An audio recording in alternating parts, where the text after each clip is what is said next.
What a time of the year, and I will say this. Wells Fargo will be an interesting barn tonight. We started off, though. Big Sills! How you doing? What an epic show yesterday. Oh, by the way, do me a favor. We got to it a little bit too late. We got a running goal here that we're going to try to do. We ended up with over 200 likes for the program. Damn, that thing we did with the other two dudes, man. Mark Holmes and Philly 500 got over near 700. You guys were awesome on that, but we're looking for 200 likes. Let's start it out there. 200 for the show by the end of the program. Please do me a favor, hit the like button. Thank you guys so much. I know you have so many other options. You do. You have a ton of options. And I'm going to start this out by doing this. Philly fans, I know you're probably going to be shocked. I feel for you. I feel for you. And now I know why you're always pissed off. You know why you're always pissed off? Because you have to deal with two of the most obnoxious and delusional fan bases in American sports. The Dallas Cowboys and the New York Knicks. You would swear that Walt Frazier still plays point guard for the Knicks. Dude, the guy hasn't been in the building since the 70s. I mean, Dave DeBuscher and Bill Bradley are not coming out of that barn anytime soon. They're not good.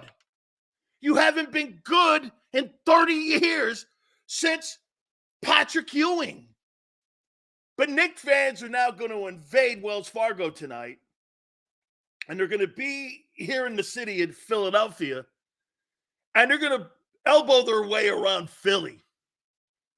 Hit the damn like button. 200 likes. Let's freaking go. Thank you, Marshall. Thank you, man. Thank you. I appreciate it, brother. Thank you for the super chat, too. Damn. Thank you, Tony. I appreciate that. And Crowley, I get it. It is embarrassing, but blame your carpetbagger owner for not making those tickets more available to Philadelphia and local fans and selling them. That's the way he is, man. He's a businessman. He's not. Get this. Josh Harris is a great businessman. You know what he's not? A Philadelphian. And I don't think you have to be from Philly to at least understand you got to cater to the fans. You got to cater to the fans. Because the fans in that city, they elevate the players, the awareness, the like, all of that. One thing I agree with all of you in Philadelphia. Dude, I mean, dealing with Cowboy and Knicks fans, I don't know who is I don't know who's more obnoxious. Eagles will be a bottom 5 run defense. I don't know about run defense. I'm still questioned when it comes to their pass defense. Okay? Still questionable. So we'll see tonight what happens in that barn known as Wells Fargo here in Philly. All right. Let me put this out to you here. Your boy, Roseman and Associates, has spent $500 million this offseason. Roseman and Associates put up $464 million in contracts. Damn! Woo! That's how you put your money up and push all in. Hey, Jerry, that's all in, my friend. You know what all in is? Howie's sitting there rolling the dice. He's sitting there at AC going like this. How you doing? Let's go. Let it ride. Howie's letting it ride. $464 million homie has spent. Okay? That's a great question, JM. Is there another general manager in the league with that latitude that Howie has?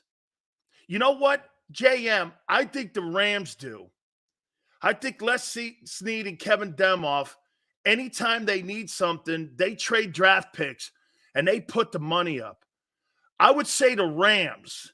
Cowboys ain't spending shit right now. Okay? They're not spending anything. Let's see. Do the Giants? The Giants really don't spend any money. I mean, the Maras and the Tishes don't spend a ton of money. The Steelers, for the first time, dropped a bag of money on Patrick Queen. What other organization spends? 49ers are spending some ducks.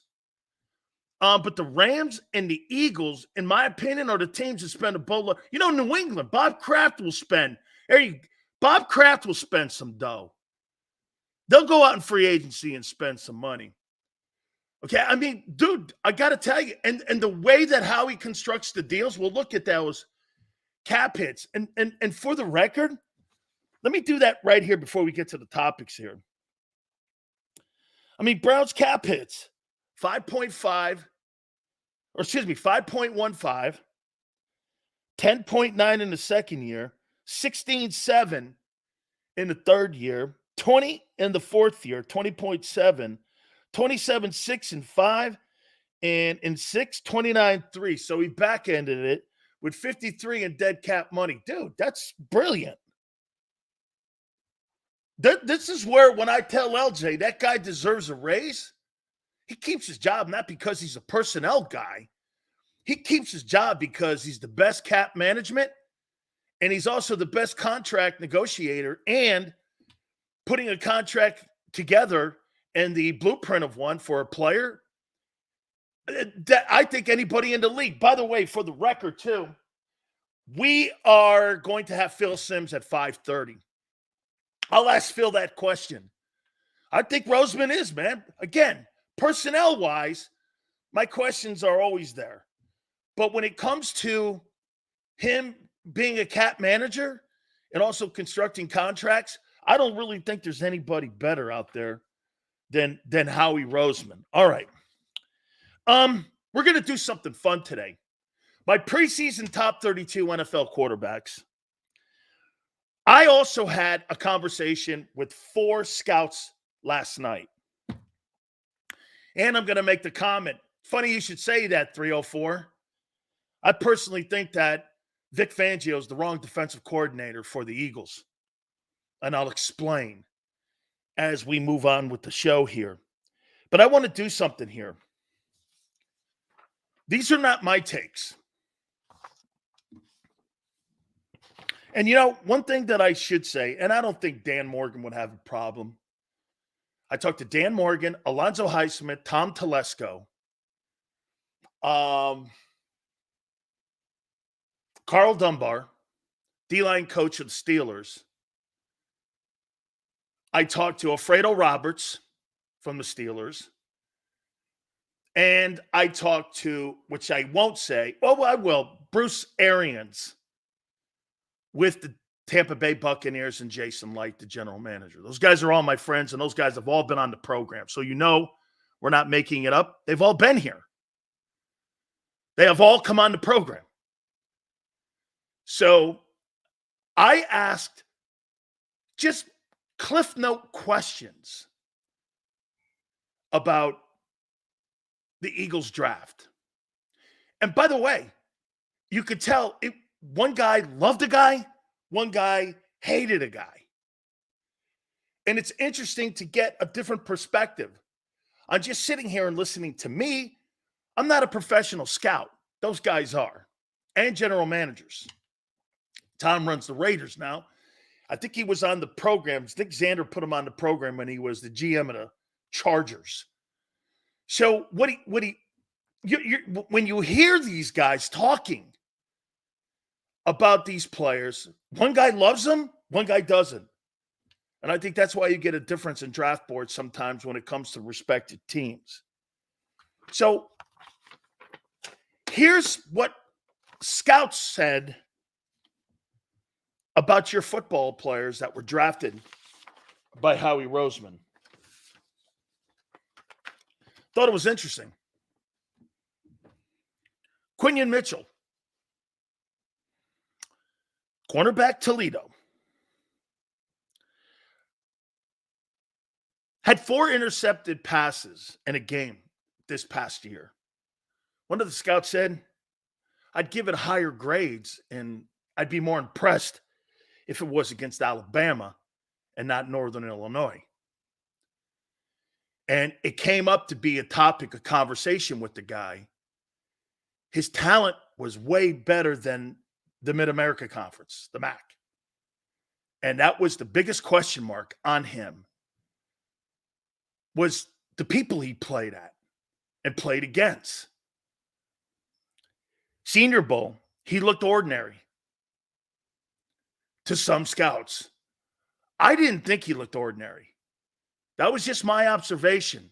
But they watched him in like practices and lining up against some of the better wide receivers in the country.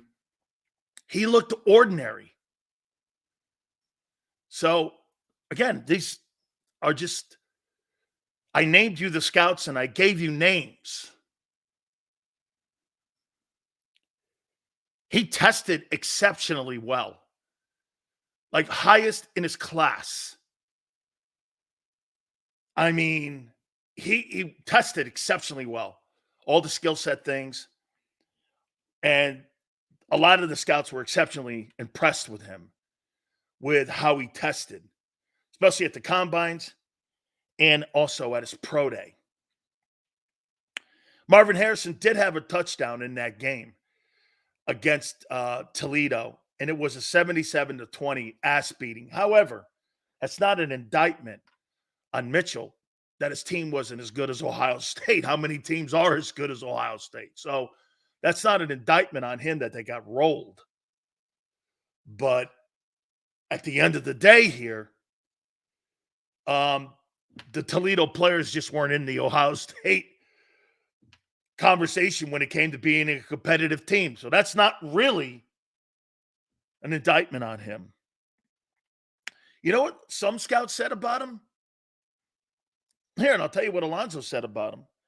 He looked like a mature Sauce Gardner. So as you can tell here, look at this. Senior Bowl, a scout told me he looked ordinary. Tested exceptionally well. When you watched him in doing all the drills and such, he was exceptional. He said, man, Marvin Harrison had a great game on him. I didn't really think it was a great game. I thought it was a good game for Harrison. And Alonzo and all the people were saying, well, he looks like a mature Sauce Gardner. I think that's a compliment. That's a compliment. These are what scouts are saying about your draft, not me. I asked an array of people questions, okay, about some of your guys that were drafted this past weekend. Cooper DeJean is an interesting study here and how people saw him. I'd say 90% of the people are saying this that were scouts. He's a safety. He's not a corner. He's not a corner. Even with the 4.45 speed, he's not a corner.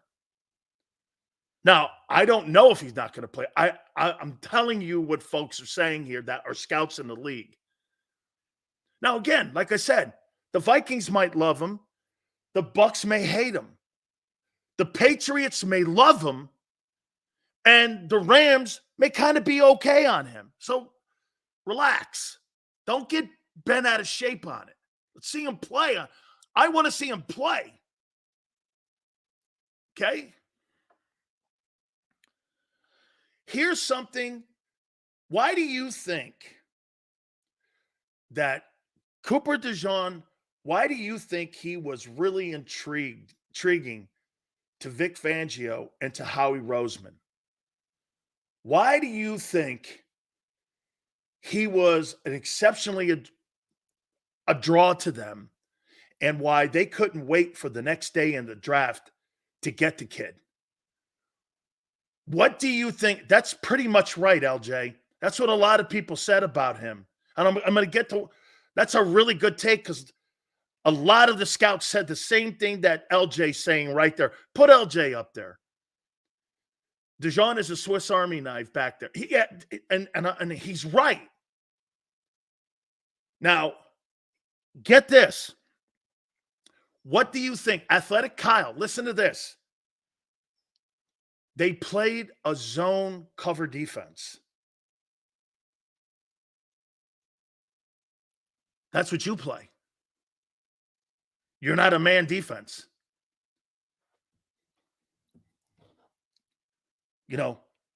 Contain. You're trying to contain things. Control and contain. That's the defense he plays. So he played in a zone defense. It's got to be attractive to the Eagles. Actually, he fits what they want. So you got to like the pick even more now. The skill set the kid has exactly is the skill set they're looking for to plug and play. That's key to me. He may get on the field quicker. He's a natural athlete. To what LJ just said, he did a lot of shit back there for them. Versatility, and he kind of reminds me of Justin Simmons. Yeah, like that. Like that. He did a ton of shit. Now, here's where there's some criticism. A lot of the scouts, no, not a lot. Half the scouts think he doesn't have the hip turn to play on the numbers. And that's why that's right, LJ. He's kind of a lot like Gardner Johnson. There's a little bit of Gardner Johnson in him. Again, and when you talk to like a Jason Light loved him. General manager of the Bucks loved him. Said the guy is, he got pushed. Remember this too. He got put. I like that too, Bobby. I think he is a slot corner. I think he's a slot corner. And let's be candid here. How many years do you really think that Gardner Johnson has on the Eagles with the way he acts and the way he talks and all that other bullshit? You know what I'm saying? Plus, if I can get him out of there and put him in the slot and get Gardner Johnson's $8 million off my books, I'm going to do it. Gardner Johnson, in my opinion, for me, I put him in Gardner Johnson's spot, and if he can cover it, I'm getting rid of him next year. I have no interest in keeping him. Not at $8 million or $6 million, whatever the frig they're paying him. If I can get the same production using him in the slot, I'm going to put him in the slot. Second round draft choice, cheaper and more of an upside. JM, that's also a great take. I can't wait to see Gardner Johnson and Vic Fangio butting heads. If Jalen Ramsey and Xavier Howard were butting heads with Vic, what do you think Gardner Johnson's going to do? That's going to be interesting to watch as well. Okay? That's going to be interesting. Let's see here. CJ will probably make most of his reps at safety if DeJean can play slot. I don't think Gardner Johnson's a very good corner, and nor did New Orleans, and nor did Philly. They played him in the slot corner, and they put him in the slot. I don't think you could put him on the numbers. I don't think he's that good on the numbers. Let me continue here.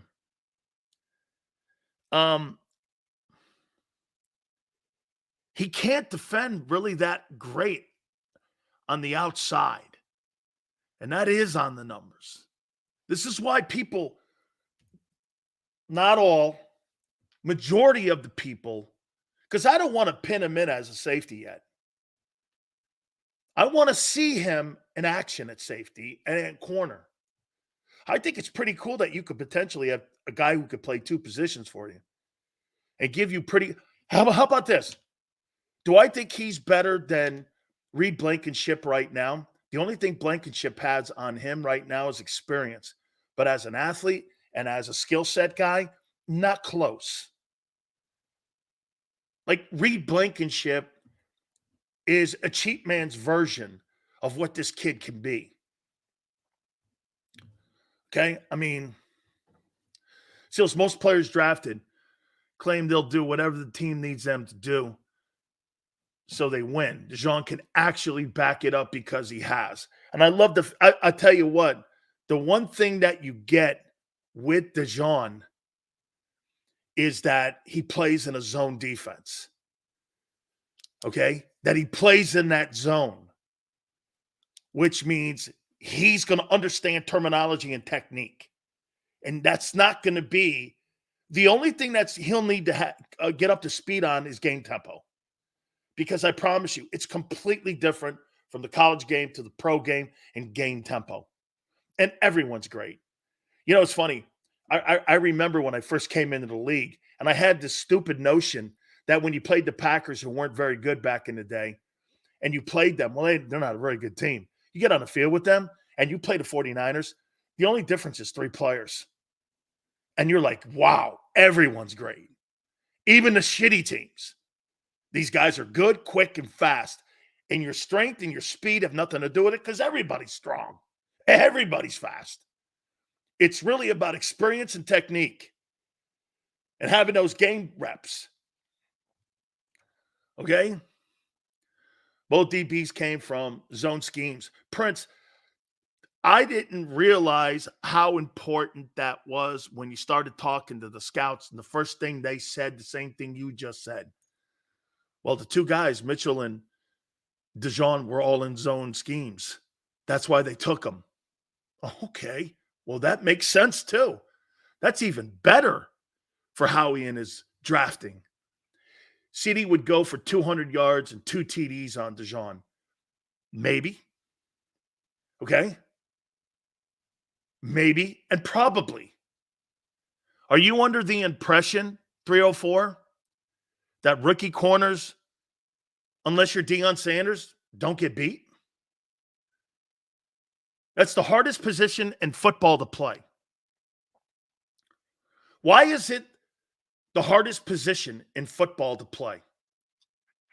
You guys know why? You're running backwards. You play the game backwards.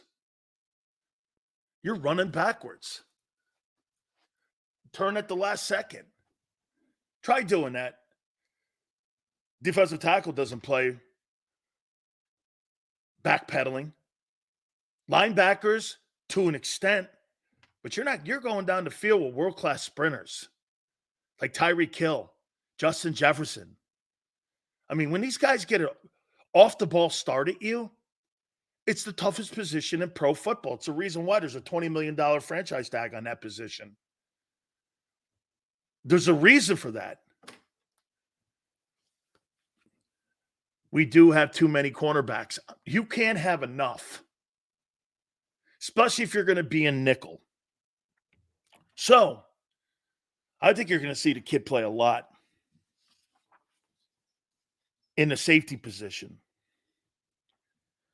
Now, you know, I've been giving this pick here a ton of shit. I'm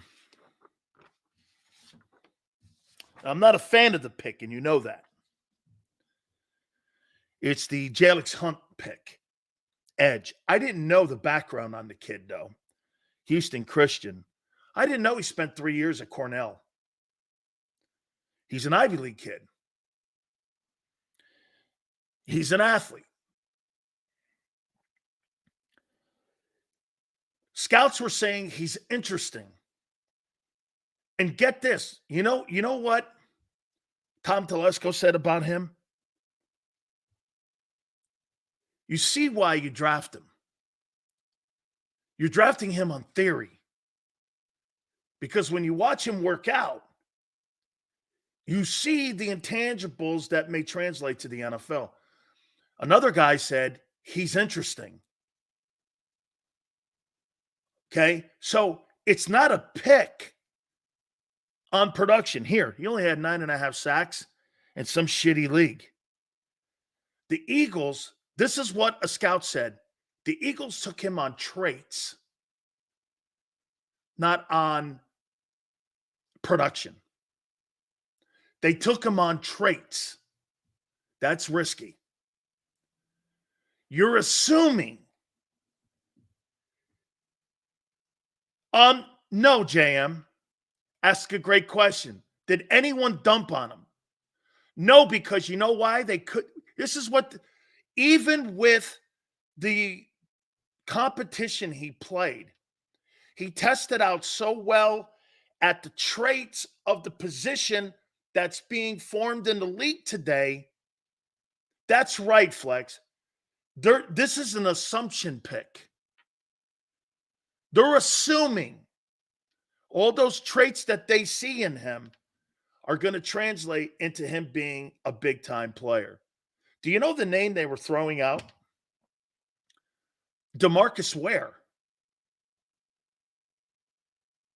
Something like that. And I was like, wow. DeMarcus Ware? And they're like, you see the same skill set as DeMarcus Ware. Now, that would be incredible if they threw that out, and some guys were saying that. I'll tell you, Mike Lombardi loves him. Mike Lombardi, former general manager of the Patriots and the Browns, said the same thing. Okay? Well, wait a minute now. Flexing, if you show the same skill set and you have the traits, that doesn't necessarily mean you're going to live up to DeMarcus Ware, but it is. It is. Marcus Ware, I think he went to Troy, if I'm not mistaken. So that was good. But again, remember something. He had 9 sacks. Not a ton of production.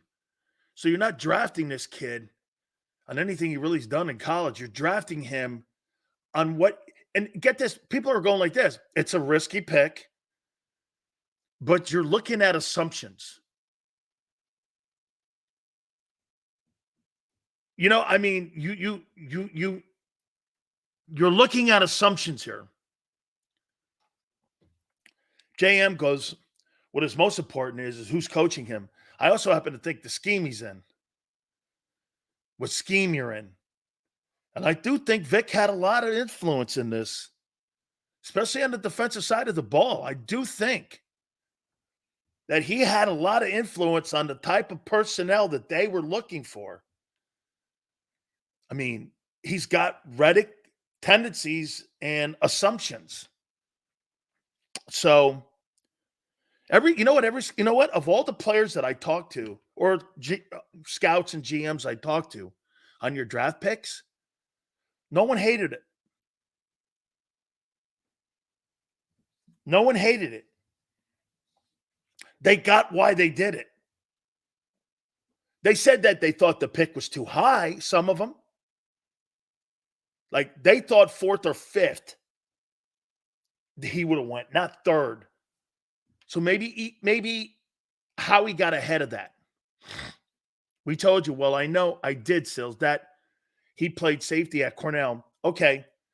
Then changed. I believe you did say that. I did overlook that. I didn't realize he was an Ivy League kid. I didn't know he played there 3 years, but I did. Hey, Marshall. I mean, Ivy League, I don't know, competition. Shit, man. The place that he played at Houston Christian used to be Houston Baptist. Probably was a better competition than the Ivy League. So, I mean, so Sills, is college Keegan practiced against Aiden Hutchinson? Yeah, David Ajabo and Payne. Absolutely. Totally helped his skill set. If Vic blew so bad as a head coach, how can he be considered a great D coordinator? Well, I mean, look, nobody would ever say that, you know, you look at somebody like Wade Phillips and go, Wade's a great head coach. But what would you do? put in the room is that Wade is one of the top 10 coordinators in the last 25 years. Wade's a good coordinator. Wade is a good coordinator. But to sit there and say he's a great head coach, hey, I think that Frank Reich is a great coordinator and a great evaluator of talent.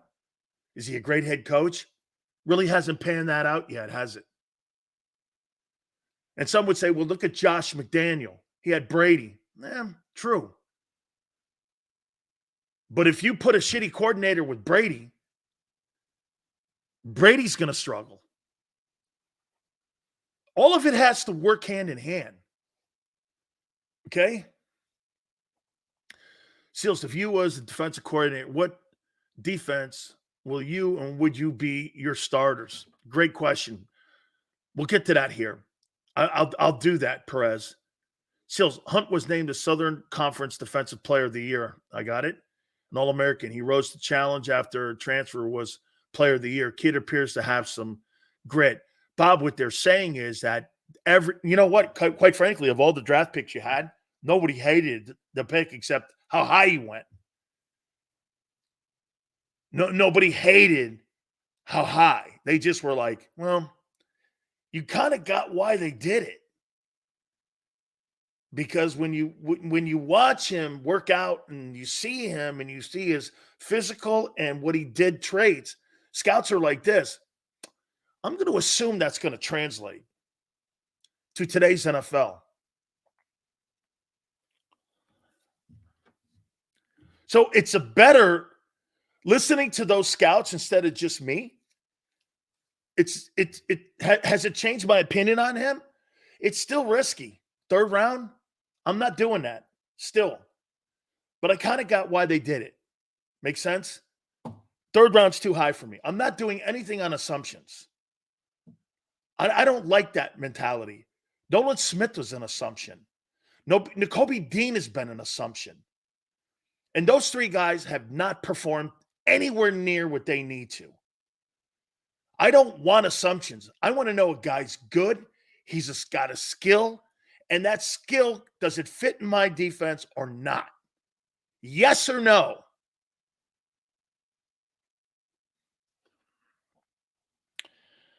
Let's do Will Shipley. This is what they said about him at Clemson. He's got to work on his routes. He's not a great route runner yet. That'll hamper him on a very skilled wide receiver and pass-catching offense. You don't run a good route, Jalen's not going to find you. And nor is he going to throw to you. You got to work on that now. You're going to watch one of the best route runners in pro football with Devontae Smith. That's going to help him. That's going to help him.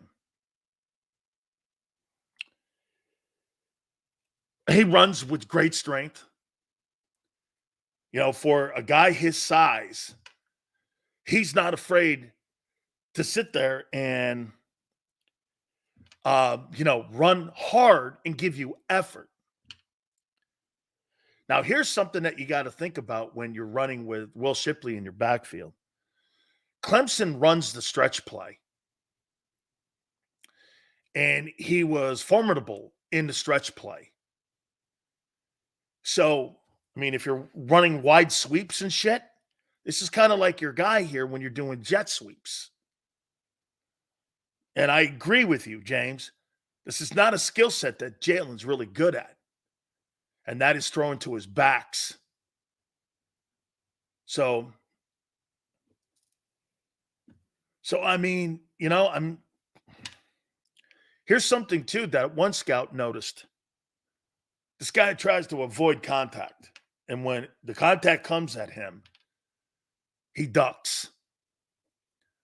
So you can't have any fear in that league. They'll take your head off. Okay? I mean, kid, got to man up in this league. This is a big boy league now. This ain't the ACC. Okay? Boston Scott opens up the door for Barkley, Gainville, and Shipley. They don't want a straight bruiser back. Kendall Milton, UDFA from Georgia. Like that kid too. Can't duck, son. Get your neck hurt. Anaya Smith. I didn't realize this. He was banged up the beginning of the season at A&M. And as the season went on in 23, he got healthier and healthier and healthier, and he got better and better and better. What does that mean? Well, in 2024, you may get the full version of Smith being healthy. He really didn't have a healthy year last year. So let's see this kid, if he is a guy that looks like Deebo Samuel. Punt return, kick return, number 3 receiver, run him on jet sweeps. Shit, run him out of the backfield. They did everything with him at A&M. Everything. Had that similar skill set of Deebo Samuel. Okay?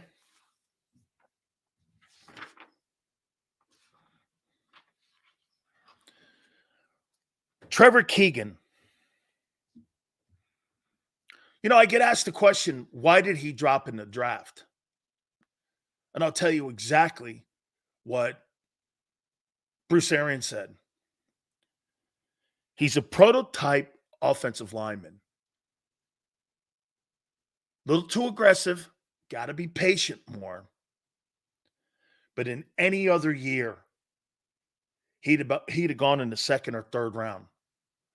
But because there were so many quality old linemen, do you know that the majority of the scouts said that at least 15 to 17 of the linemen that were drafted in the first 4 rounds are probably going to start somewhere? I think that's a COVID result. That guys had a chance to stay in college and get coached up better at better programs by better schools. I mean, any other year, Trevor Keegan goes in the second or third round. That's right, Steve. That's right. Aggressive is okay. I'd rather coach aggressive than have to coach a kid to be aggressive. So I'd rather do that than go, hey, kid, let's get tougher. Keegan's a great, real. I think he's a steal. I do. Any other year, he goes into second or third. Just so happens he comes out in one of the best draft classes for offensive linemen in 20 years. I mean, so you got a second or third round draft choice in next year's draft, this year in the 5th round. Here's what scouts say about Jeremiah Trotter.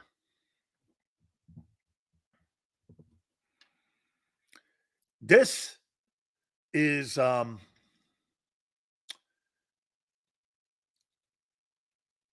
probably going to get a text message from Joe Kraus and from everybody after this. This is not my takes. These are not my takes. He ran a 4.81 in his pro day. I ran a 4.81, but I was 290. He didn't run at the combines. Now I know why. He's slow. I mean, Jordan Davis is faster. He has no speed. He's just not a fast guy. I mean, Jordan Davis at 350 pounds is faster.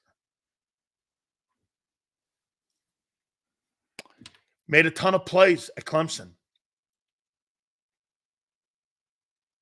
Ton of plays. And again, he didn't run the 40 at the combines. Now we know why. He's not fast. He's slow.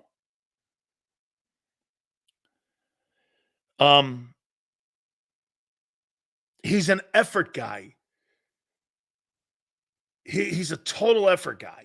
Plays hard. Everything that you love in a kid. Let me tell you something. His last name is Trotter, and he's almost the same height. That's where it lays and stops. Doesn't go any further than that. So do not put the pressure on the kid to be Jeremiah Trotter Sr. And he doesn't have TJ Edwards' size. He is going to have a hard time handling 330-pound offensive linemen. Slow and small. Does not translate into 34. He's going to have a hard time. Size will be a factor for him. So, listen, at Clemson, he made a lot of plays. He was an effort guy. Big guys dominated him. He's not quick, but I'll tell you one thing that he does that I said this to someone. You know, you don't have to be the fastest guy on the planet playing inside. But what you do have to have is if you're not fast, you can't have false steps playing behind the ball. And the one thing that I do think he has the understanding and the knowledge that his dad has passed on to him. You can't have false steps when you're not fast. You see, a guy like Mitchell, if he makes a screw up, well, that guy runs 4.3, 4.4. He's going to make up for it in cover speed. He's going to make it up. Okay? He's not a 34 linebacker. So, Trotter will make the team because, as I said to you, it's a sentimental pick. Now, do I want a guy? Do I think he could be great in special teams? I do. He's a special teams player in the NFL. It's okay. Dude, you could play 11, 12 years in the NFL. Get some playing time, eventually get in there, have a couple years starting. Don't shit on that. I wouldn't. I'd love to have that. I'm just, as a frontline guy, he's not. He's not. Dean's better. Now, this is why he fell and why he didn't run at the combines. Everyone knew he was slow. Can you imagine the difference if he ran a 4.6 or 4.5? He's probably a second-round draft pick. He's going to pan out? Surely hope so. Okay, but this is what others that scout the league. And now, some liked him. He makes plays. Yeah, making plays against Wake Forest and making plays against the Cowboys are two different things. Flexing, go stop it, Sills. I'm not saying this. I'm just telling you what Jason Light said about him. And you could take his evaluation. Now, remember something. Jason Light's the same guy that drafted Devin White. So you could make that call too and go, what does he know about linebackers? But he does have a pretty good linebacking group right now in Tampa. You guys saw it in the playoff game. No, what? Trotter's making the team. No, Steve, he ran a 4.81 in his pro day. He's not a practice squad guy. They're going to put him on. No, he's not. I mean, Sills, is it possible to have a bad pro day and combine? Yeah, it is. Absolutely. Dude, just so you know, Denny, Jerry Rice ran a 4.8 on his pro day. No, excuse me. Jerry Rice ran a 4.9 on his pro day. Let me double check that.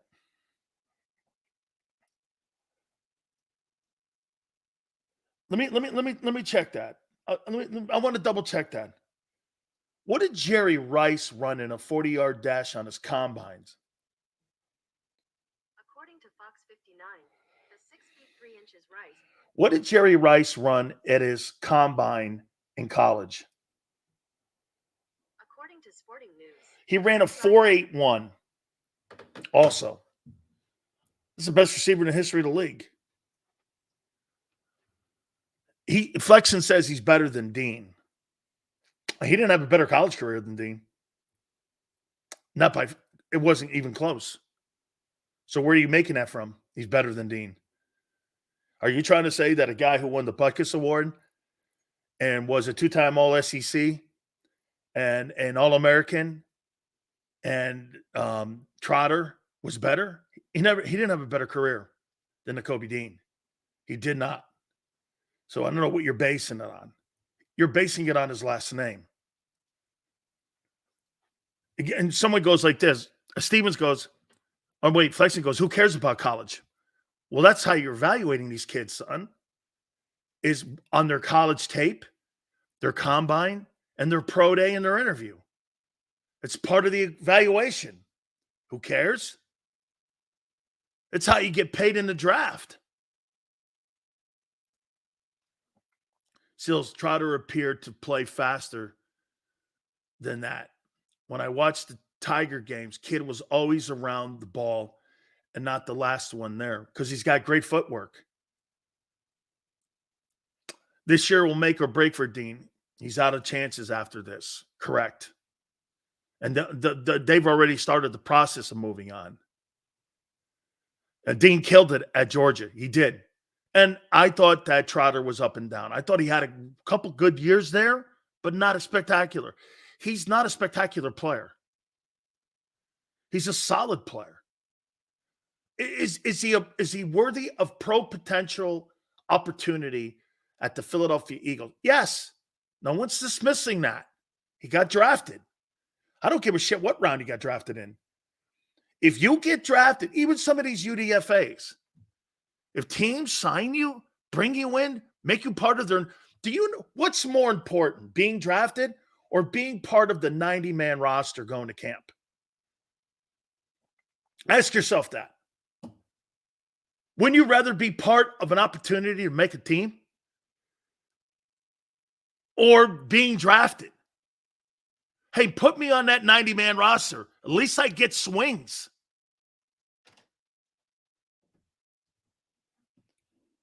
Feet more important than 40 time? It's a great take, Steve. Yes. Yes. Yes, Steve. Guy runs a 4.5. Look, here's a perfect example. Devin White runs like a 4.5, 4.6, 4.4, 4.5 something. And the Bucks basically cut him.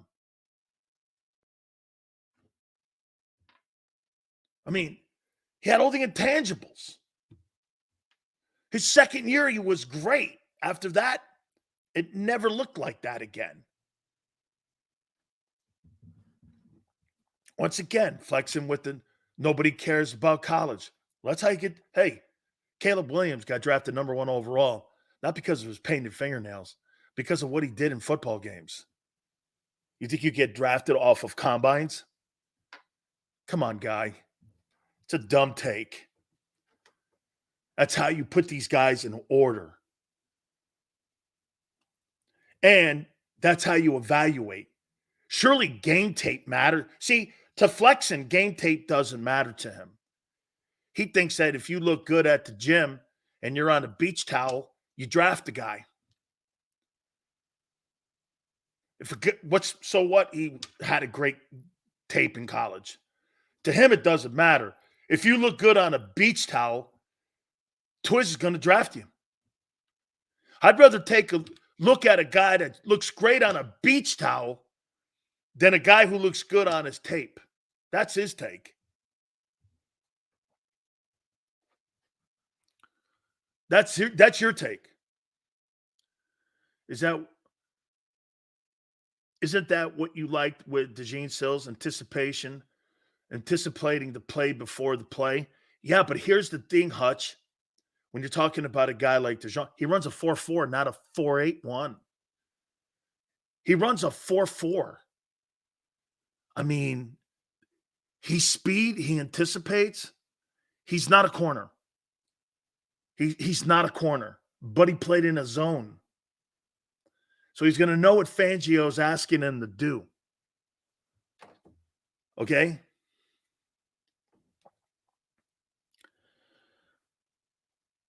Let's go to Johnny Wilson. It's a project here.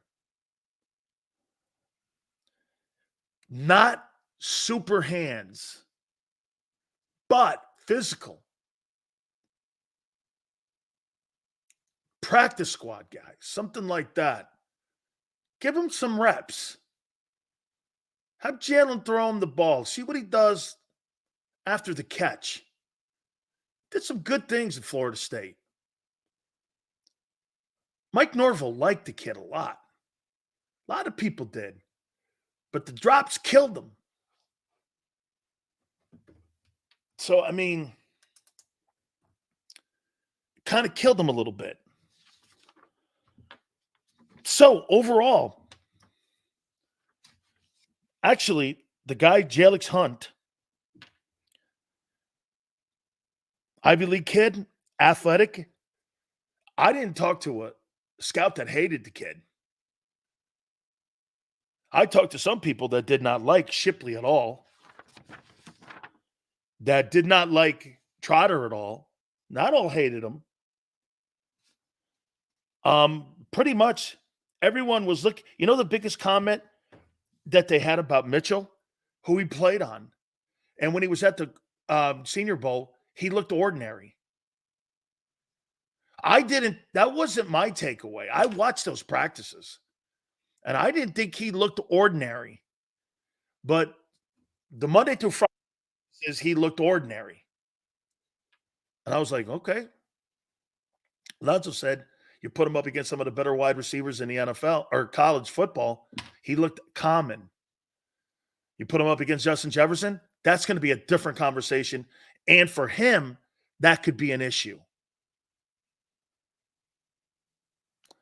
And those 4 interceptions, he goes, he had a great 4 interception game. Well, it was Northern Illinois and not Georgia. 82 likes. Let's get to 200. Hey, I appreciate, guys, do me a favor. Please, let's get to 200, man. Guys, I really appreciate it. We ended up with 200 yesterday. But if we can get this thing to 200, I'd like to get us around that 200 number if we can. Thank you guys so much. You guys are great. By the way, I don't really think these are awful. You know, I mean, some people go like this. He tested exceptionally well. He tested exceptionally well. And he's a mature. Somebody goes, because of his age? No. He looks like a more skill set, mature. When somebody says that an athlete looks like a mature Sauce Gardner, it's not because he's older. It's because his game looks more refined. Now, that could be a product of where he's playing. Okay? Stevens goes, you want to bet about Mitchell? I think Mitchell is a big gamble. Stevens, who have you ever drafted at corner that's been great in the last 25 years? Who? At the biggest failure position in the draft at 64% is cornerback. Before you make that, Lito Shepherd, what year was Lito Shepherd drafted? What year was he drafted? Sheldon Brown? What year was Lito Shepherd drafted? 2002. Okay.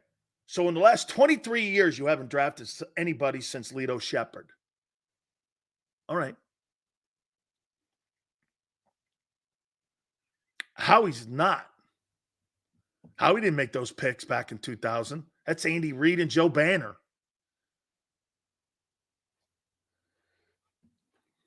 Okay. There's that Dick J. Brown or J. Balls. Jay Balls, because I get asked the same question, dickbag.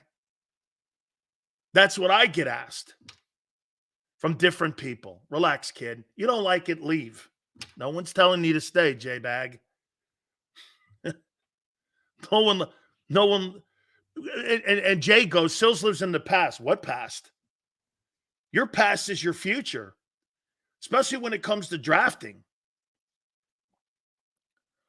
I think the DeJean thing is interesting. He's a safety. By the way, these aren't my evaluations. These are professional scouts. And see, unlike the other guys that talk to you, I actually put names on people I speak to, like Telesco and all these other guys. Okay? I mean, I don't. Well, talking to one of the Eagle Scouts, who? So I think Mitchell has a higher ceiling, while DeJean has a higher floor. They could be great 1-2 punch for the next 10 years, 8 to 10 years.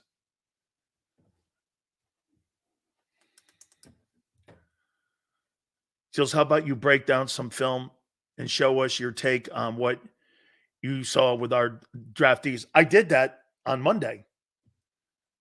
Here. That's a great transition. I just gave you what the scouts said about him. Here was my take. Let's go back and take a look if it matched up. I like that, right, Xander? Here's my takes versus the scouts.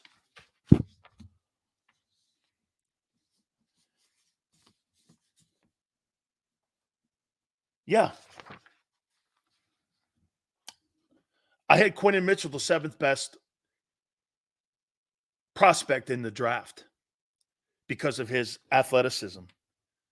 And everyone else said he was the top corner in the draft also. Them getting him at 22, many thought he would go in the top 15, higher towards the top 10. I wrote down that I think that the kid had really exceptional speed.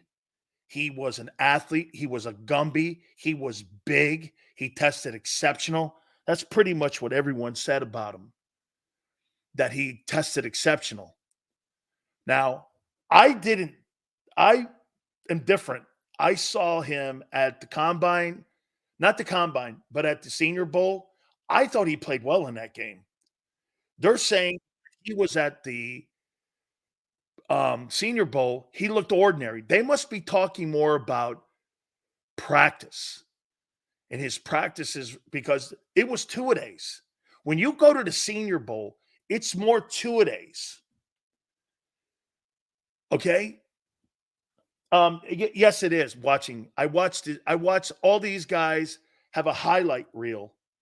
Prince doesn't know what he's talking about. Everyone's got a highlight reel now.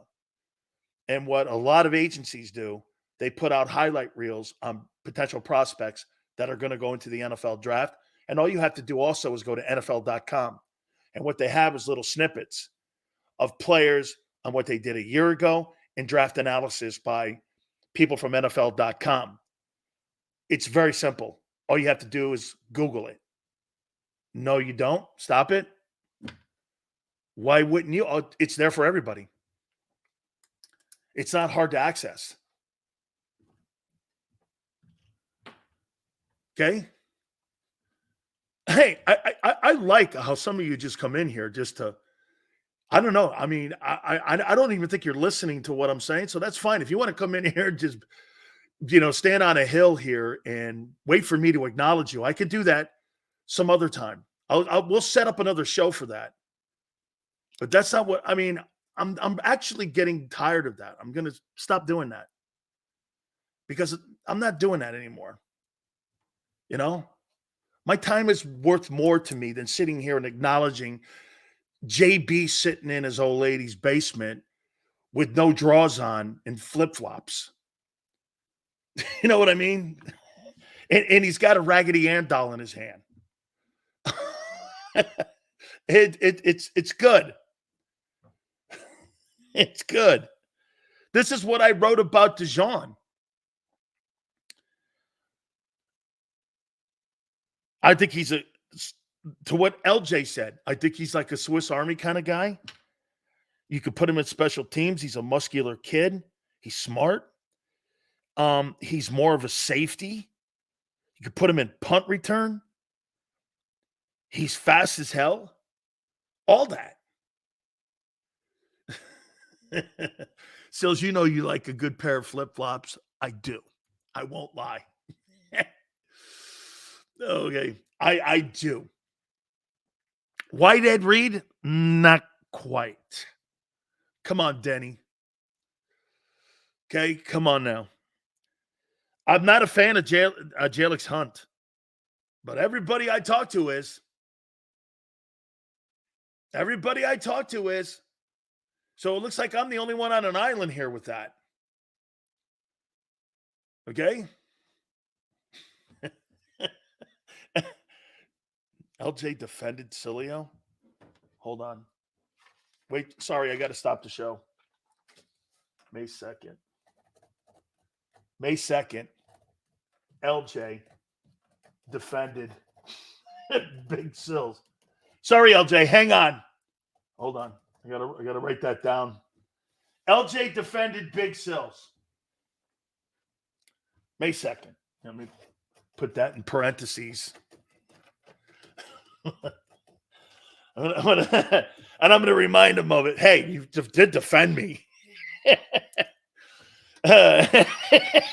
He's throwing up in his hat. He's throwing up in his mask. I don't blame him. Me having to defend Jalen Hurts yesterday versus that Dak Prescott almost made me throw up. Sills, did you see the restaurant video that posted yesterday of David Tepper, owner of the Panthers, complaining about their sign calling mixed? You were out on Aeneas until Carver turned you around. Scouts like the kid. They said he got better as the season went on. Okay, Dean physically looks the same. It looks like he hasn't put on any weight or muscle. Should we be concerned? Christopher's asked if we should be concerned about Nakobe Dean. Seals, you would hate on Eagle picks regardless of who they picked. What did I hate on? I hated on a guy from that you drafted too high in the 3rd round. I don't hate your picks. I think you had the best draft of any team in the NFC East. Never said that. Okay? It's the new meth he's smoking. Wow. Did David lose any weight? Doubtful. How do you feel about UDA? I'll have to look more at Gabe Hall. How often does Sileo have the right call? Well, Dean sucked. You wouldn't make the NFC Championship game. The year before that, I predicted you go to the Super Bowl. I said your defense would implode, and it did. Jalen Hurts would have a step-back year. He did. He'd never throw for $4,000. He didn't. He'd never throw for 30 touchdowns. He didn't. I mean, not sure what you're talking about, kid. How often was I right? I told you Jordan Davis is a 1st and 2nd down player, not a 3rd down player. Never has been.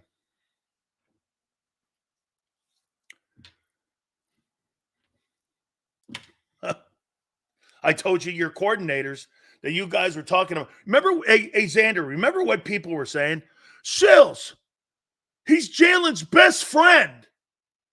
And I was like, what's that got to do with anything? I don't want my best friend, Jim Colford, I don't want my best friend being my D coordinator. I don't want him being my best friend because I play Tonka toys with him. I said that they would improve by week 8, but I said it would be slow. I did. Then it imploded because your linebacker play. Liar. Yeah? Well, I wasn't lying about your boy Hurts.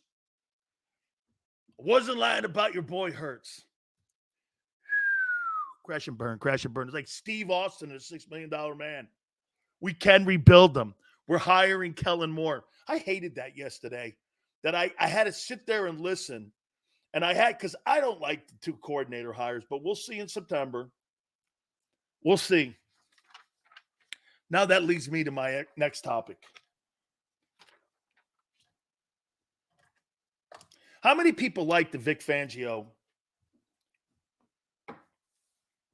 hiring as D coordinator?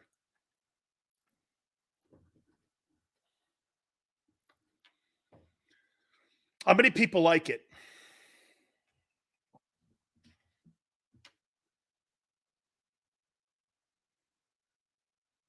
Your brand new defensive coordinator. Steve goes, I do. Steve, why? He's solid. Prince is, I hate the scheme. I do. We need stability and experience. It is a good take. Can't be any worse. I don't like either hiring. Too early to tell in May. Actually, I'm not even asking about results yet. I'm asking about his scheme and the personnel you have, more so than anything. Why would he come in and change up? So let me ask you this. Let's do a smart thing here. Where have they spent their highest draft choices at on defense?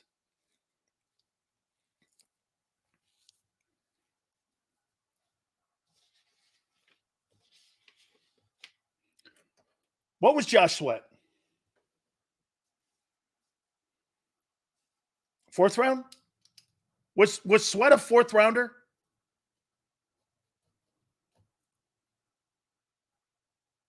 Was Sweat a 4th rounder? Well, wait a minute. No, you haven't drafted anything of any significance compared to the defensive line. You're talking about the 9th pick and 13th pick versus the 22nd and 40th. What are you talking about? It's a drastic difference. A top 10 kid versus a 22nd player taken. This guy was drafted down near Nolan Smith. It's not the secondary. So Josh Sweat, 4th round, 5th round.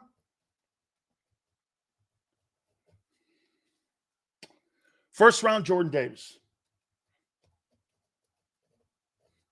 First round, Jalen Carter. First round, Nolan Smith.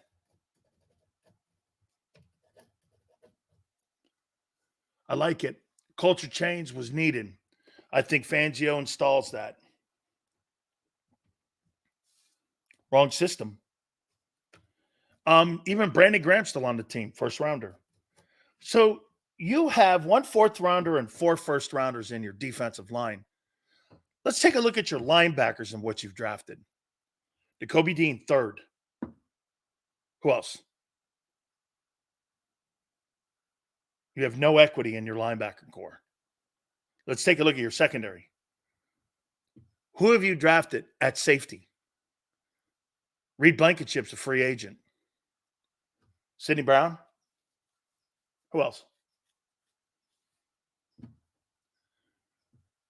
You drafted a corner now, 22, and you got a guy who I don't think is a corner, but let's put him there, 40.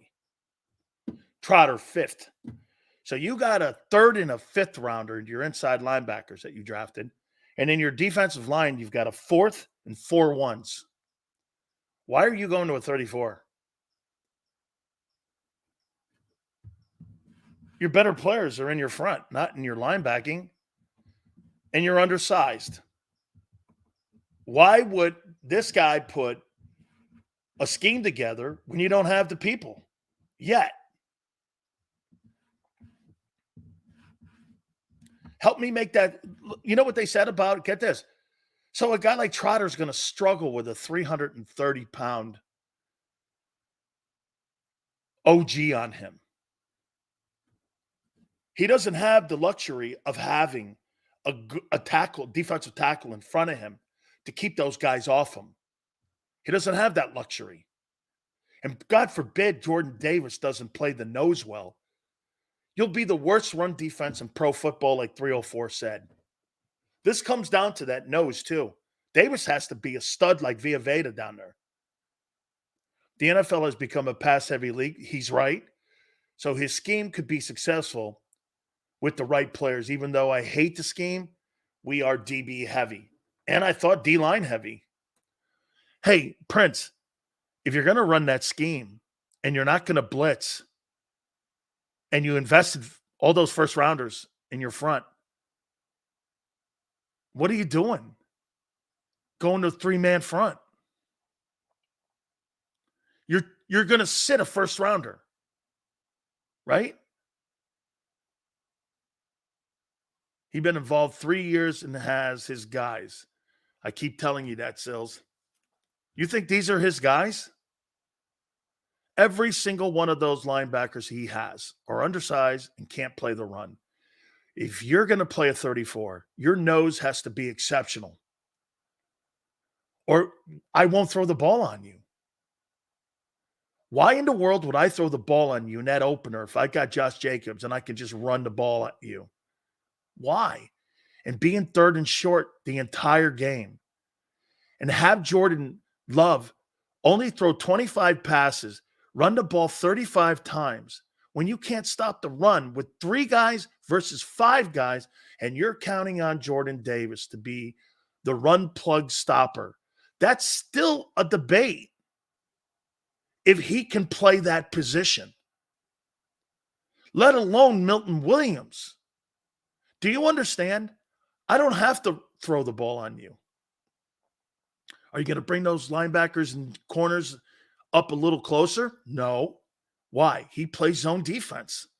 Zone defenses don't bring your corners up. This is a scheme thing. Hey, you're more set up for a 4-3, in my opinion.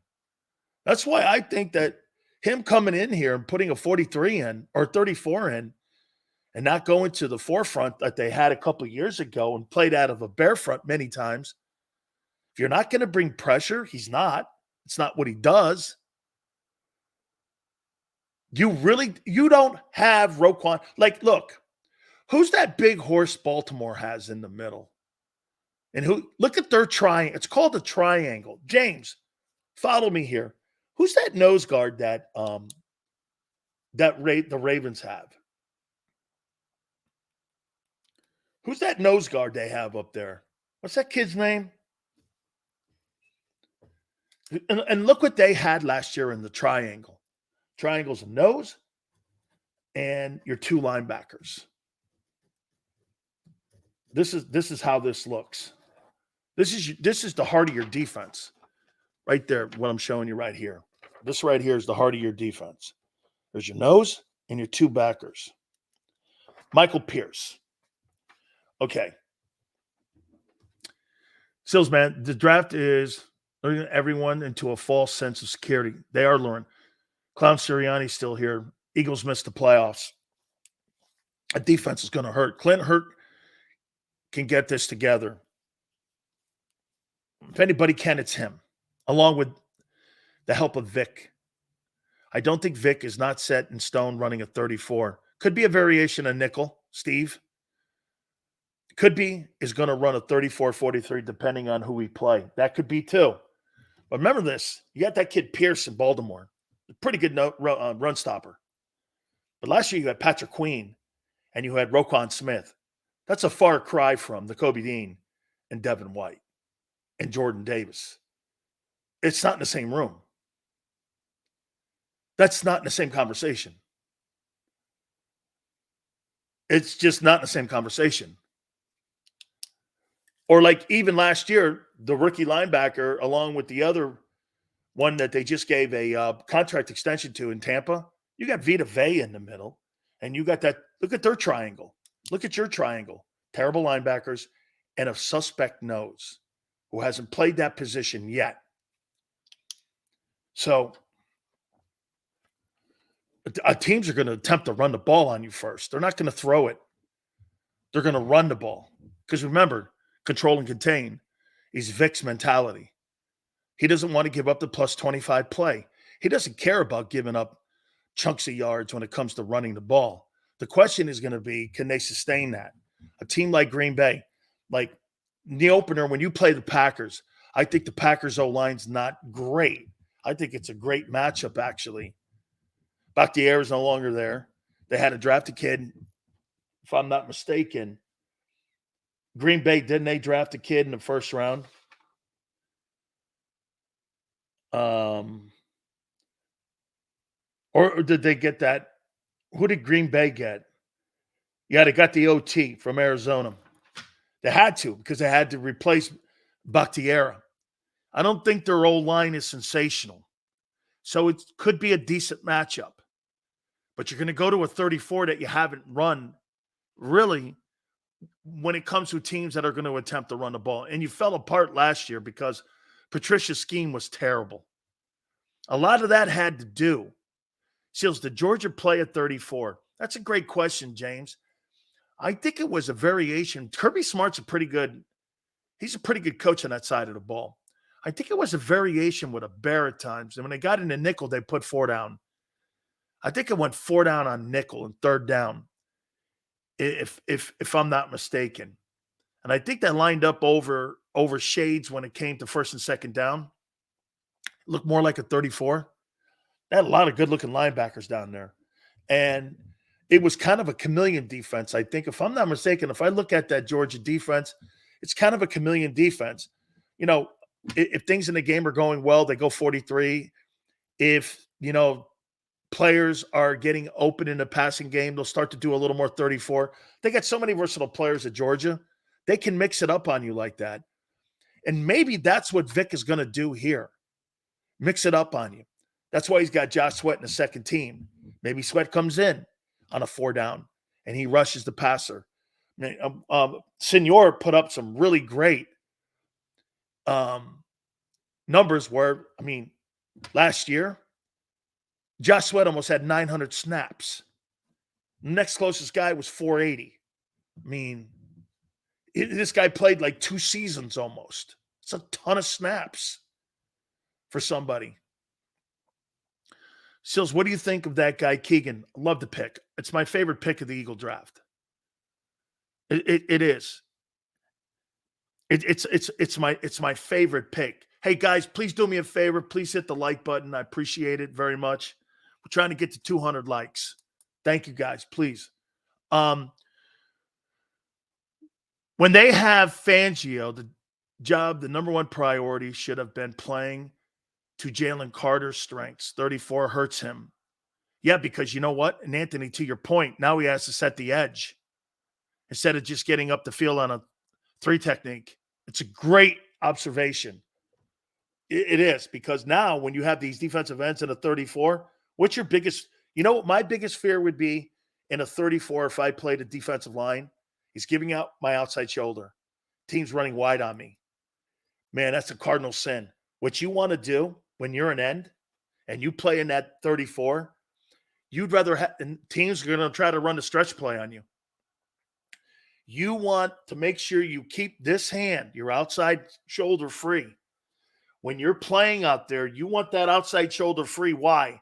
Because you don't want to give up. You'd rather have the play run back inside to what? Traffic and pursuit.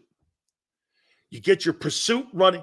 I'm trying to make sure everybody, if I'm an end, and I don't really think that that's a skill set that I want Jalen Carter doing. I want him getting up the field like he did early on in the season last year and getting penetration and splitting the guard center or the guard tackle. I don't like that mentality that I'm going to put him out there in a position where he's got to defend the wide side of the field at 325 pounds. Really? And you can't put Nolan Smith out there on these tackles or Bryce Huff. They'll get murdered. This is why I don't get the hiring of Fangio here. Not because Vic sucks. It's because the personnel doesn't look like it fits. This is, again, it's not that Vic sucks. I don't think he has the people to do it with. And yet you're trying to jam a round peg in a square hole here. Why would you put Milton Williams, who's played the majority of his Eagle career inside, on the outside to set the edge so teams don't run wide and run the stretch play on you? You really want to put Jalen Carter, who showed incredible get-off, into a position where he has to read and react? I don't want Jalen Carter reading and reacting. I want him, get the fuck up the field, create havoc, knock guys off their blocking lanes, get back there, hit that quarterback. You're going to have these guys defending the stretch play. Milton Williams, how much does Milton Williams play at? What weight does he play at? I'd be curious to know. Is he 260? So you're going to line up. How do you think Milton Williams would do against Lane Johnson or Trent Williams? He better be over 280. Seals, the defense needs to be top 12 overall with a top 8 rush. That's going to be hard in a 34. Top 8 against run means LBs are producing. True. Okay? Mr. International, 285 is not awful. You can live with that. Especially if you're fast and you got good feet, and I think Milton does. Seals, I read an article saying that Fangio's scheme doesn't one gap or two gap, but gaps and a half. Can you explain the difference? I don't know how that works that way when you're not two gapping and you're playing in a 34. I played in a 34, in a traditional 34, which meant this: if you're the nose, you can't just do this. You can't put Jordan Davis on a shade on the center. You know what will happen? He'll get slipped and scooped, which means he'll reach you, slip you, and he's onto the second level. And guess what? You're turned, and the center has you blocked. The back guard comes in, and he scoops you, and that linebacker is now got the center in his face. Two gapping is you got to keep that guy from getting up on the backers. That's your number one responsibility. When you play the nose in a 34, your number one responsibility is not making tackles. This is really why they're putting Jordan Davis in this position, is that he's not being asked to make tackles or sacks. He's being asked to keep those guys off. It's a slug job.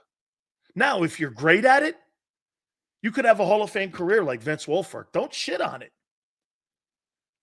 I mean, you can have a Hall of Fame career like that. 3 Super Bowls, one of the better interior nose guys in the last 20 years with Vince Wilfork. He's going to get consideration for the National Football League Hall of Fame or the Pro Football Hall of Fame. But he's not being asked to pass rush. He's not being asked. Now, here's one thing that I think he could be really good at: bull rushing. I think he could be a good bull rusher on a center, especially a new center. Got to snap the ball, test his ass out. You know, Mark Stepnoski struggled at that mightily because he went from guard to center, and he couldn't get his hand up quick enough to get down that nose guard. And Mark had to work hard at it for him to be able to play that center position, which he eventually ended up mastering. Sills, Saragusa was spectacular. He was another. Get this too. I don't think Tony Saragusa was drafted. I think he was a UDFA, and he went to the Colts, and then he went to Baltimore. I think that's how that transition worked for him. So is that way? Yeah, that's why Saragusa had a job. That's right. He wasn't asked to pass rush. Actually, this could really elevate Jordan Davis's career to 34. But I think you're hurting Carter in the process when you do this. I do. I think you hurt him in the process. Sills, I think Vic is going to run a mass 34. I wouldn't put that by him. Not a straight up 34. So you don't think he just lines up traditional 34? Like have Huff on the strong edge option to cover.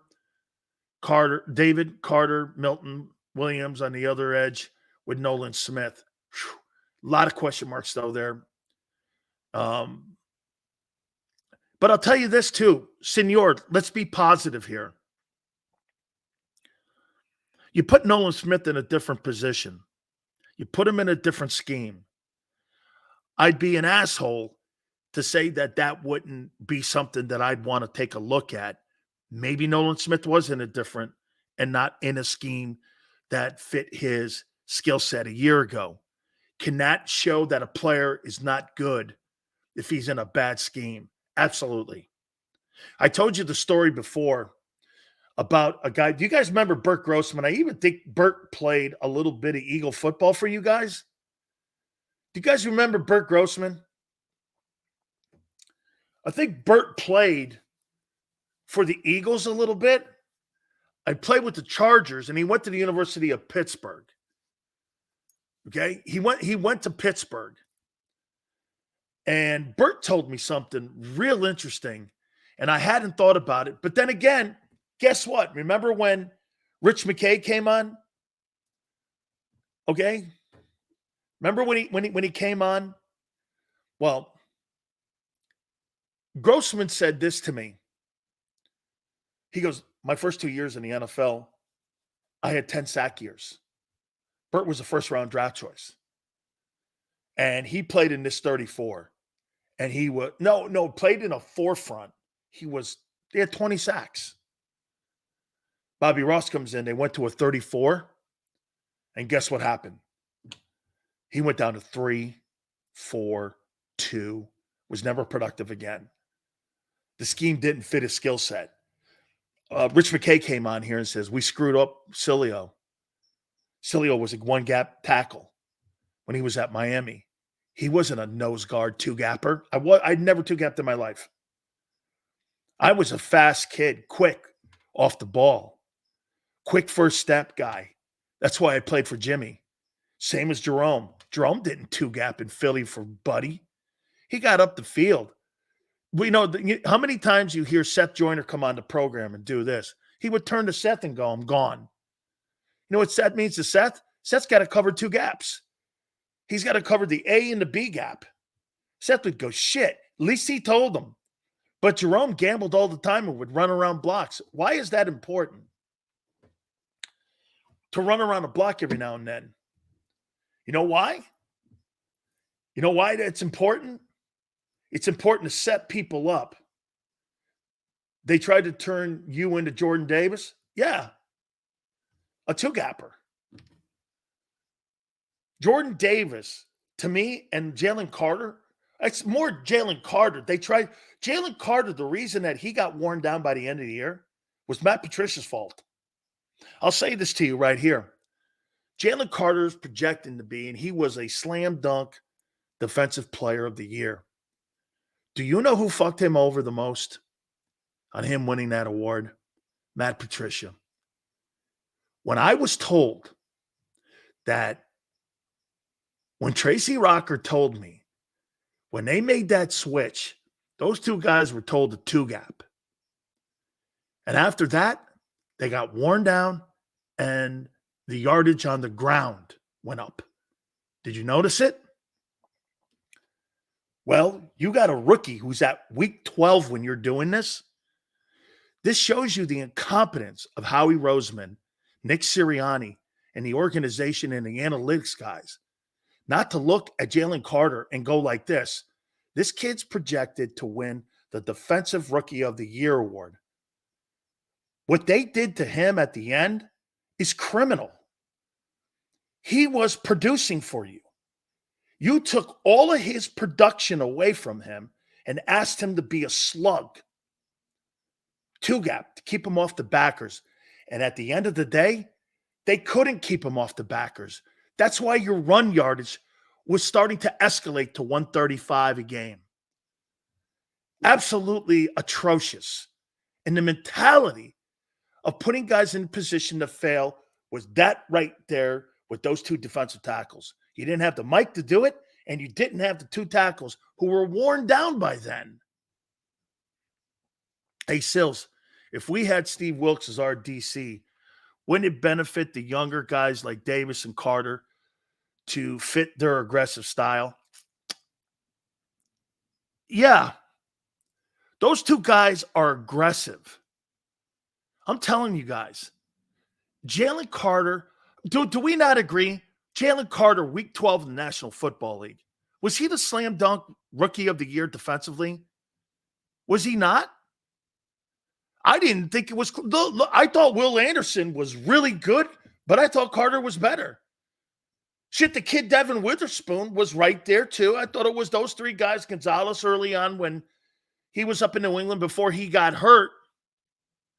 But when they made that switch, they went to two-gapping. Tracy Rocker goes, we're two-gapping now. He paused on the phone to me. I said, why are you two-gapping with Jalen Carter? You see what he's doing when he gets off the ball? Did you not notice the play of how they were standing in cement and they weren't moving their feet? Because they didn't know what they were doing. Those guys are one-gap players. Get up, size. So let me ask you this. With Jordan Davis, guy runs a 4.78 at 348 pounds. You're going to ask him to be a fire hydrant? Really? That's coaching. That's scheme. That's analytics meddling. You were 10-2. And then you change your entire season up in that one idiotic move. And you ruined two players. Do we not agree Jordan Davis was playing his balls off in the first 9 to 10 games of the year? Do we not agree? Jordan Davis. Do we not agree Davis was playing not quite as good as Carter, but he was good? Remember what everyone says when I start talking about Jordan Davis? Well, Sills, he played great in the first half of the season. What changed? Coordinators, techniques, responsibilities. I can't tell you, man, the worst defense you can ever be put in if you're a defensive tackle, especially an interior tackle, is that 34. Man, I hate that thing.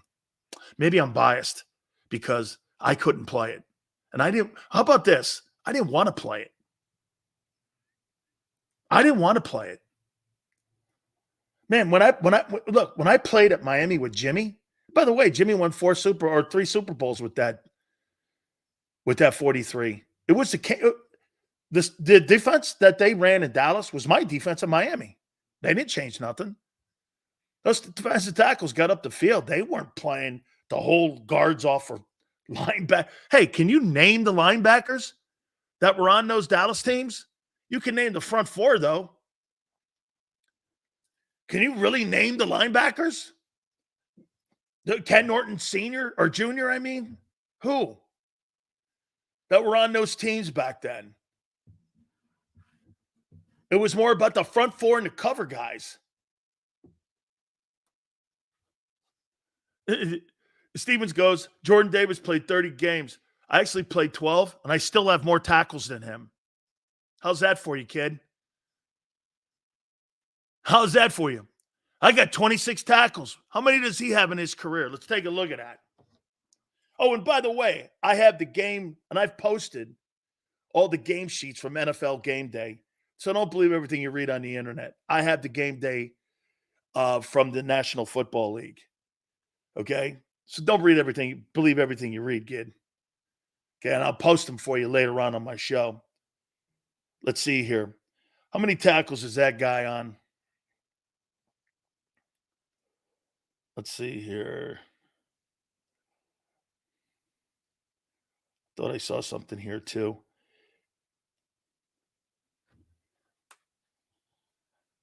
I think he's got 19.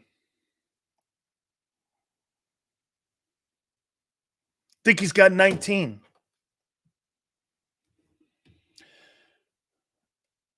Sills, did you guys know Sileo knows Jerome Brown? Did it again, JB. Congratulations to you, man. Have a good day. Seals, do you think Howie has a big move left this offseason? Could be a trade.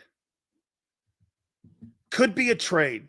Seals, is Fangio smart enough? He's smart. Now, Slagger, he's smart. Seals, he's smart. He is. Well, you're saying they fucked up last year and not do. He's not going to do. Vic Fangio is not going to get fired and replaced. He's not.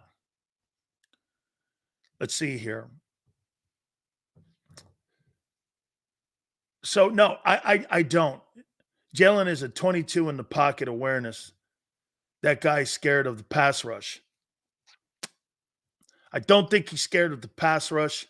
I don't think Jalen plays with fear.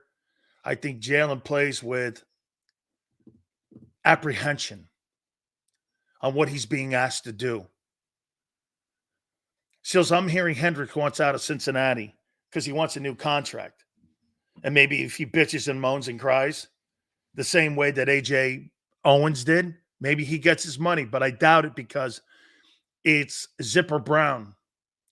And Mike Brown, the owner of the Bengals, is not going to open up that Zipper wallet of his and pay him that money. So could they move him for a potential pick? He's not going to be cheap. He's not going to be cheap. Carter and Mitchell need to be in the forefront of every conversation on defense. Everyone else is just a body. They need to be put in the best situations. I like that, Anthony. Building your defense around those two guys, I do. I really do. Seals, you can't two-gap without good off-ball linebackers.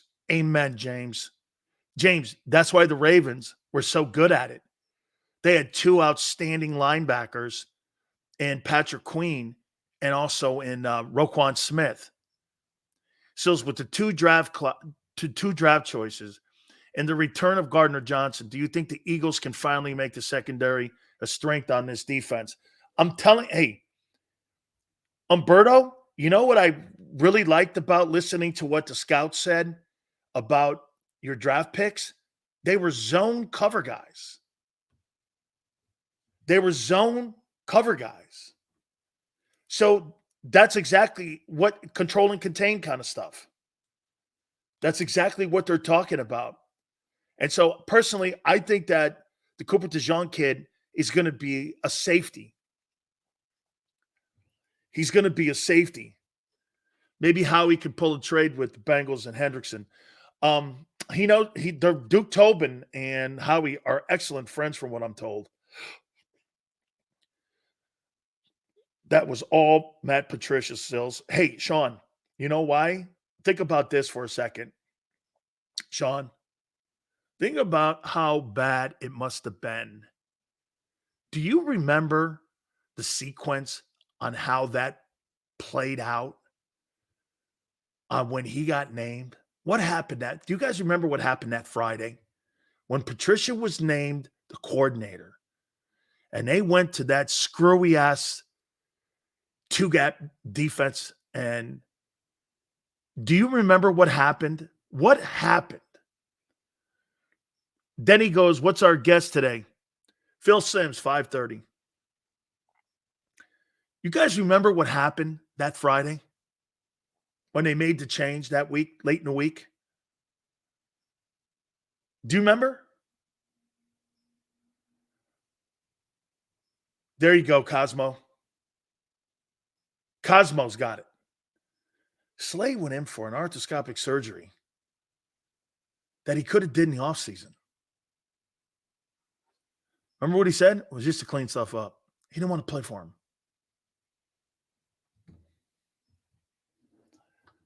That's not by design. Not when the coordinator gets fired at the end of the year. Slay didn't want to play for him. He checked out. That's right. Slay out. So you take Carter and Davis's best strengths away. Slay doesn't want to play for you. You want to know what happened? The players refused to play for Matt Patricia. They refused to play.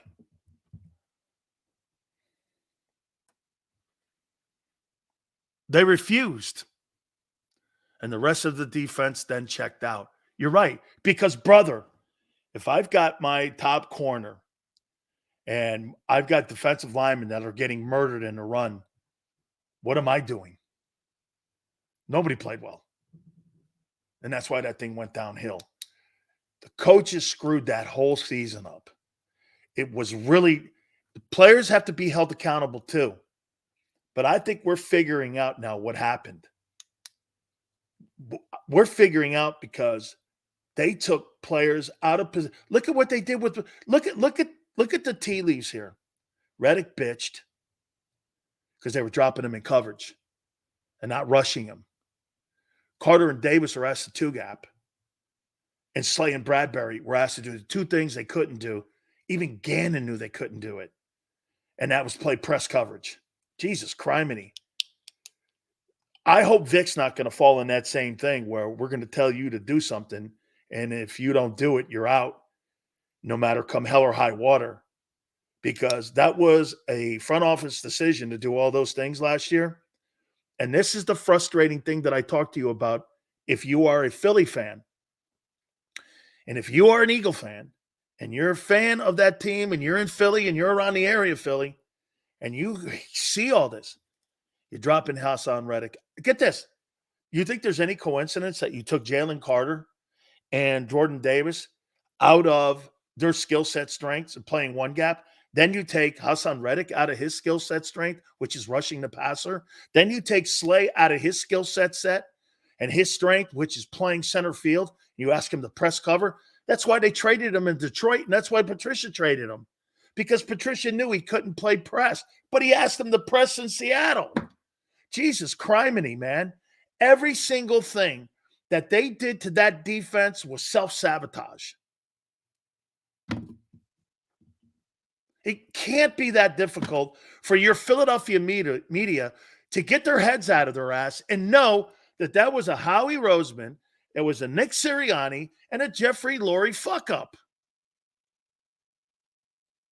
You know why we know that now? Reddick's gone. For nothing.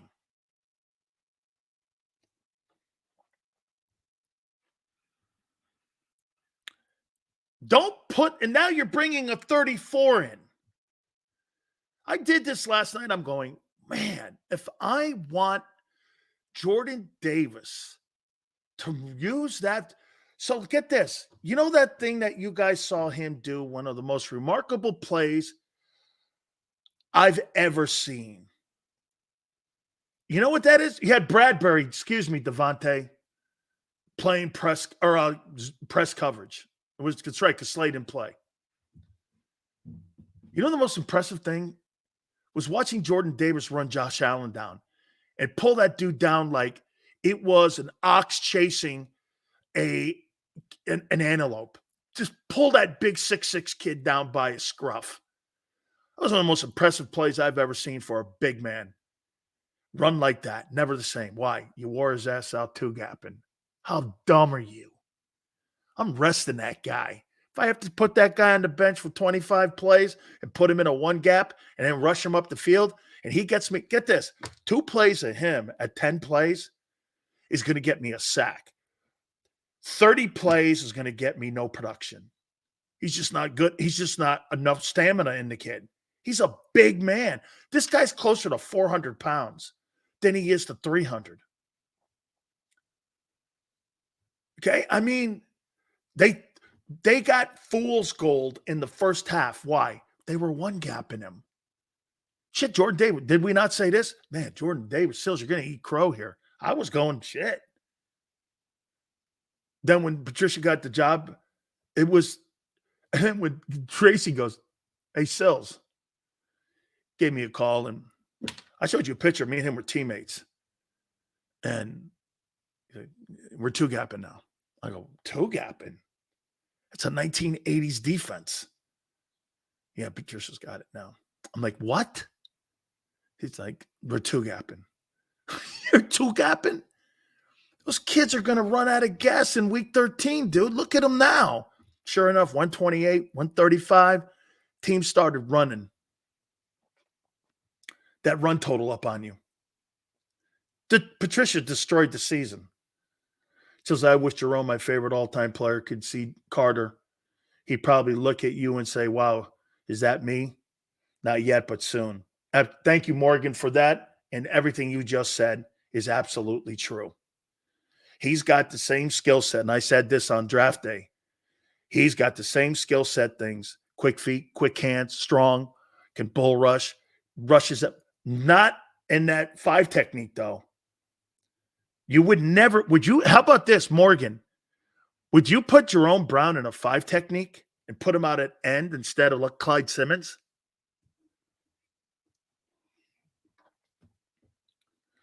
I mean, would you put Jerome in Clyde Simmons' place?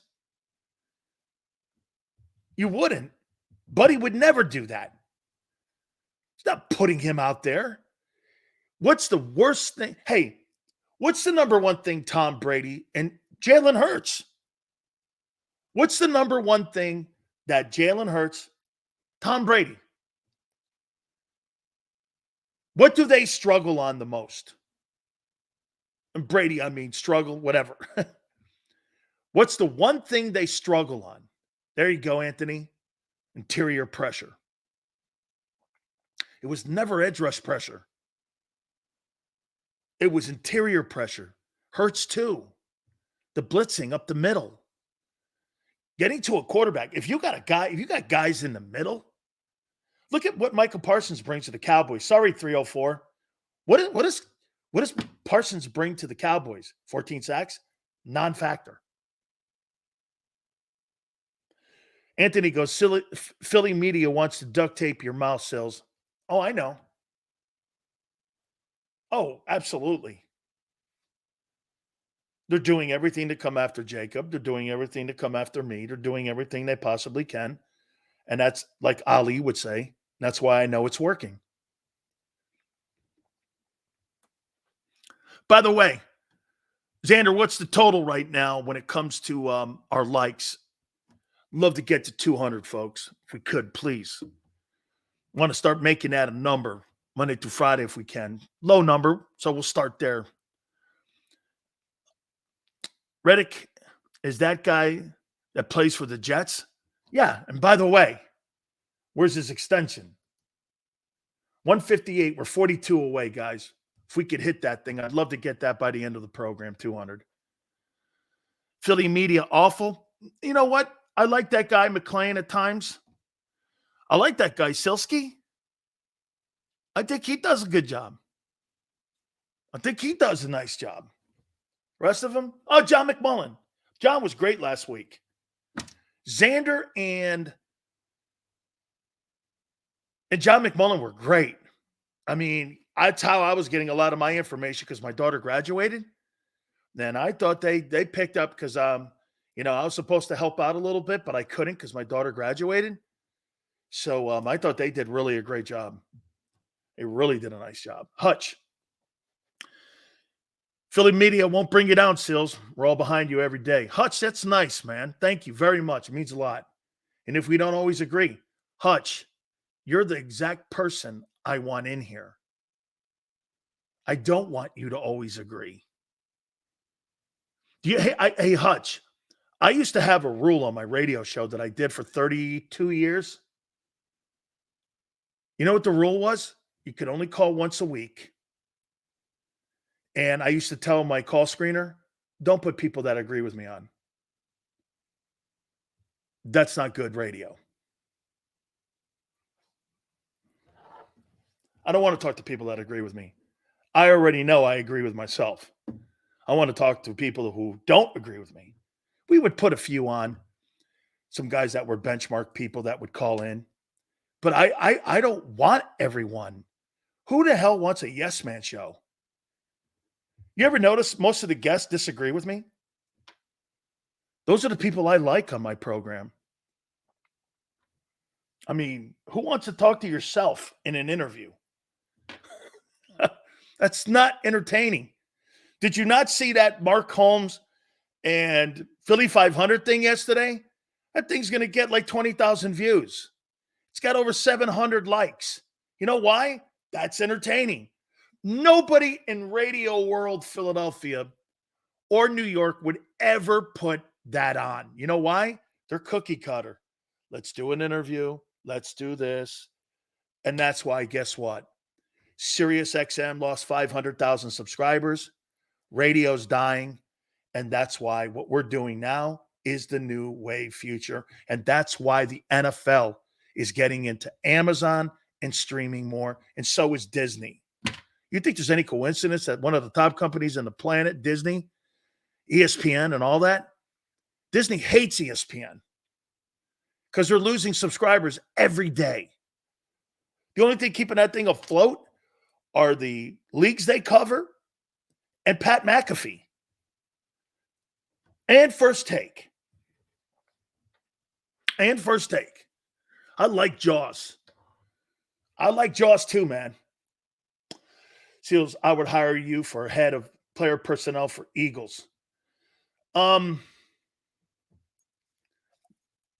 I've been offered a job in that department before. Amy Trask was on this program a couple of years ago, and she said that Al Davis offered him a job to work with Ken Herrick when the Raiders were in Oakland. That's a fact.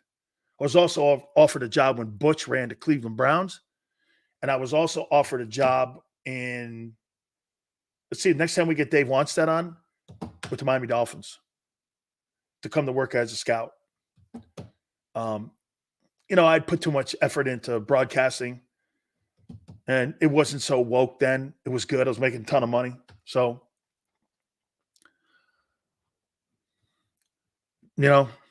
right? How was on McAfee today, but I missed it. Oh, I don't really watch the show, but I know he does well. I talked to Pat a lot. He hates ESPN. The only thing he likes about ESPN is every Tuesday he gets a direct deposit. He makes $17 million. I'd like it too. Unlike A.J. Owens. I really like the Patriots. Wait a minute. The Eagles are paying you 32, guy. They're paying you 32. Wait, is First Take still a thing? No. Undisputed is not a thing. Sills Holmes at 500 was gold. Oh, I liked it too, man. We're going to try to see if we can do that every week. Hey, guess what it does too? Guess what it does? I hate to admit this. You know what Xander tried to do today? Sills defending the Eagles in Jalen and Philly versus Mark Holmes. I couldn't believe what I was hearing. And I was like, yeah, I know, man. There was a couple times because they started talking shit on Jalen. I had to keep quiet. But then when he went into Dak, I'm like, hang on. Dak? I mean, Kirk Cousins is a white Dak Prescott. Those guys are the same dudes. Those guys are the same dudes. You like Xander? He's nice? No, he ain't. You should have saw the text he sent me the other day. Woke me up out at 3 o'clock in the morning, man. I was like, what? My wife goes, I agree with him. I was like this. Don't do that to me, okay? Hey, I looked at my phone. I go, can you believe this? She goes, of course I can. How many of those text messages do you think we've got? I got to hey, before I take a timeout, let me tell you one of the ultimate stories of all time. This is my wife, phenomenal producer. Barb, you're going to dig this. One of the absolute greatest producers of all time. So I get fired in Miami. Google it. 11 months I was there. I raised ratings they went from an 0-2 to like 6 shares or some shit. But I was killing I was killing the Dolphins. I said LeBron. They were like, LeBron will never leave Miami. And I'm like, LeBron won't be here in 2 years. Of course, I was right. Like she always says, hey, great to be right out of work. Sue, get this. So I get fired. And this is right before I went to Los Angeles, San Diego, Mighty 1090, which was the home of Wolfman Jack, who we ended up beating his ratings on the all-time station, 100,000 watt station, went all the way up to Sam. Anyway, so I'm laying down like this. I look up. My wife walks in the room. She goes, Xander, listen to this shit. My wife walks in. She goes, how you doing? I've been out of work about a month. Oh, yeah, out of work about a month. I think I got a job 2 months later. So my wife walks in, she goes like this. Just so you know, my wife's not a yes person. She watches, you watched that rant, Kyle? What'd you think of it? She walks in and she says this, it'd be a god dang shame if this is how this thing ended for you. I'm laying there going like this. I close my eyes. She goes, what a shame. All that talent. How good you are. People you know. What a shame it has to end like this. Walk right out the room. I'm like this. I almost started crying. Oh my God. I almost started crying. I'm laying in my bed like this. I'm laying in a bed like this. Get this. I think she found, because I was in the guest room, and she goes, and I'm laying here, and she walks in. I look over at her. She goes, and I think I had that sourpuss face on, and I'm looking over, and I go back like this. She goes, what a shame. What a shame. It's got to end like this. Can't control yourself, can you? Hey, you can't control yourself. You just say whatever on your mind. You don't play the game. Yeah, her and Xander want me to play some game. I'm trying. I'm doing my best. And I'm sitting there going like this. What a shame to end your career like this. Oh man. Yeah. But see, I told you, I need people in my life like that. I do.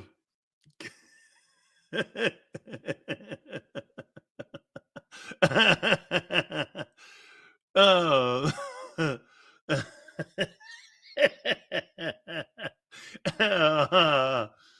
Oh man, I'm being forced into shit I don't want. Oh man, good night.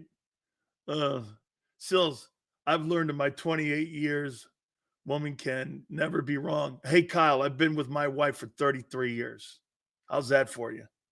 And believe me, I told you this before. You want to be fat, fed, and loved, marry a fat chick. You want to be miserable, beat up, and a towel boy, you marry a hot chick. Guess where I am? Well, I know you're looking at I ate the guy my wife married. I ate him. Let me take a time out. Don't forget Phil Simms at 5:30. Look, he just says, Sills, but wait, my top 32 preseason quarterbacks. James, get ready, my friends. How you doing? All right, that's coming up. Hit the like button, please. We're trying to get to 200 likes. Keep it here. National Football Show.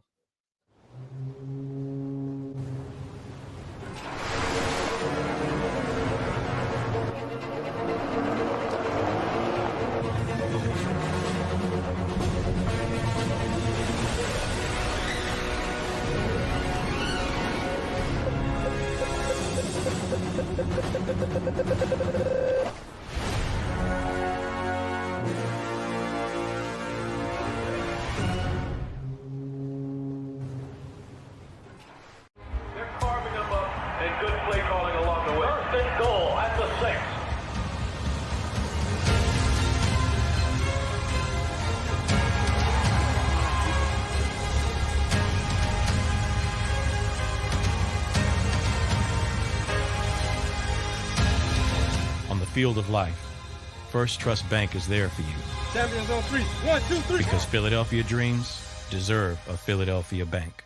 Heading down the shore. Have a ball once more. Here, imaginations run wild and time stands still. Because here, you can find the best of the Jersey Shore, all on one 5-mile island. So leave the old you behind and get lost in the woods. Wild, wild, wildwood days. Plan your stay in the Wildwoods today.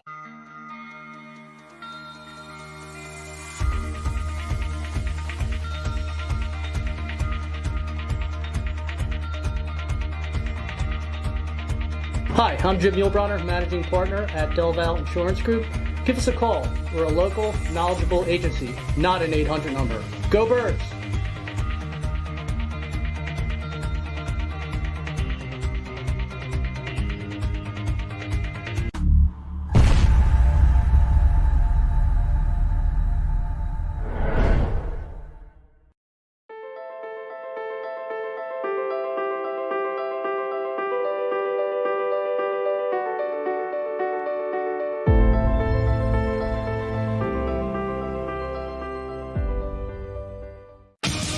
The greatest fans on earth. It's a bold statement, but would you expect anything less from Philadelphia? 58 years of heartache creates a toughness, a grit, a resolve not found in most. Sure, our prayers were answered, but now that we've had a taste, we're looking for more. Pondley Hockey, official partner of the Philadelphia Eagles. EAGLES, Eagles.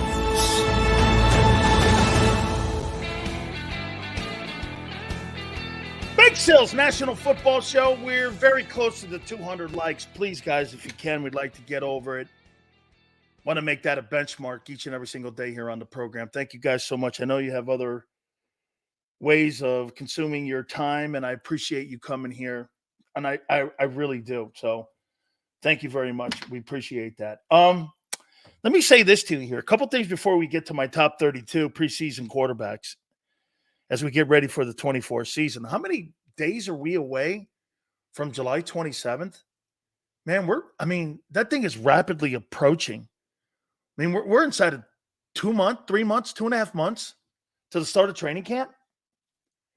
Is that right? Thank you, Senor. And get this, that's coming from a guy who kind of likes Sills. Hey, you see that there? Best show on the internet. Hey, Senor, that comes from a guy who kind of likes me. He kind of likes me. You know, I mean, see, he's not a stalker like some of you guys are. Okay? You know, LJ, man, I don't know, man. I'm starting to, there's something about him I'm kind of liking. There's something about him, right? There's something about him that I kind of like. I like your show. I don't know you from a can of paint. Okay, now you're paid. Likes, tolerates. Hey, Bob, look at that. Bob's going to hit me over the head with that wrench Xander gave him. Yeah, very good. All right, Cowboys. They have the best corners in the NFC East. And Deron Bland and Trayvon Diggs, correct? And they have the best pass rusher, correct? Right?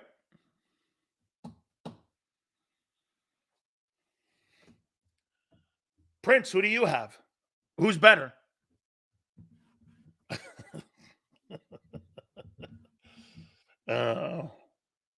Milk Carton Parsons? 14 sacks.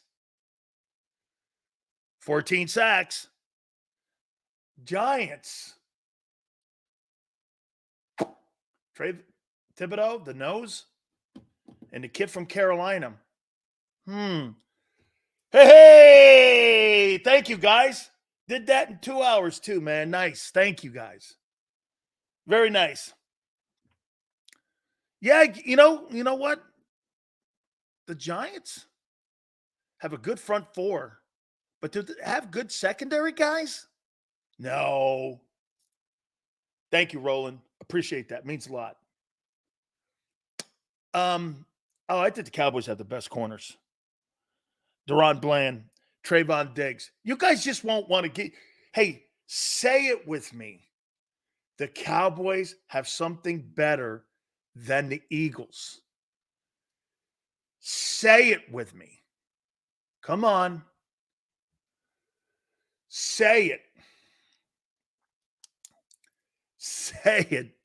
The Giants don't have good corners. They have a good front four. Say it. Did you hear Bill yell out Big Bill today?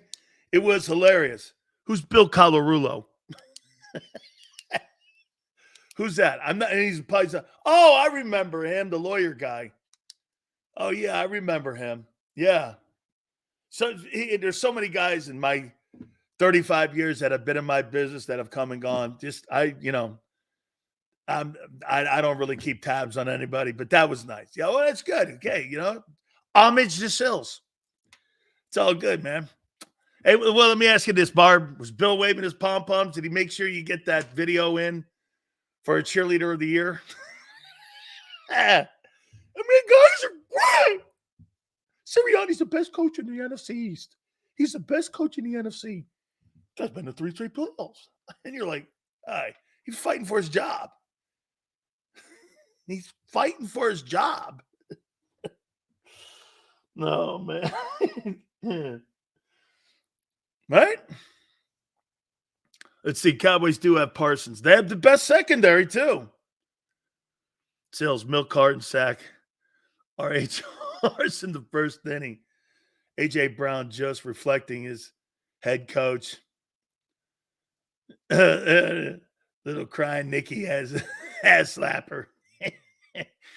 Slapping little Howie on the ass, man. He probably hit all bone when he hit Roseman and Associates in the can. Yeah. Hey, let's get to 3. I like your thinking, Hutch. Hey, let me show you how hard it is before we get to the top quarterbacks here. Oh, no. Let me do this. Bill's cool. He is. He's cool, man. I'm good with him. I'm good with Bill. Let's do this.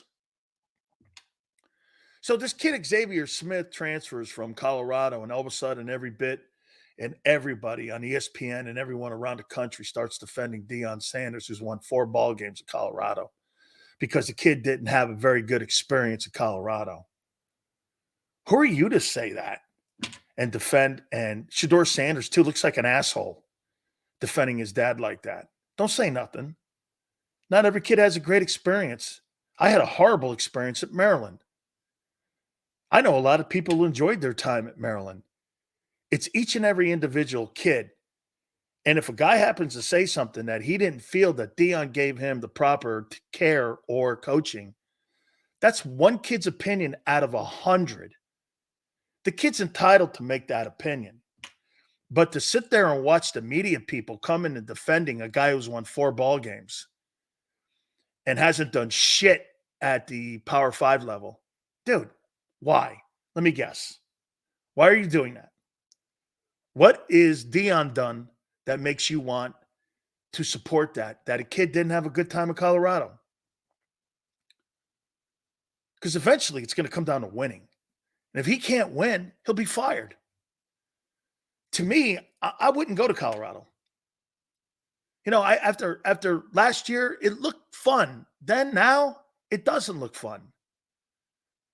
It looks more about clicks and trolling. You really think they're going to win a national championship in Colorado with Deion Sanders? I do not.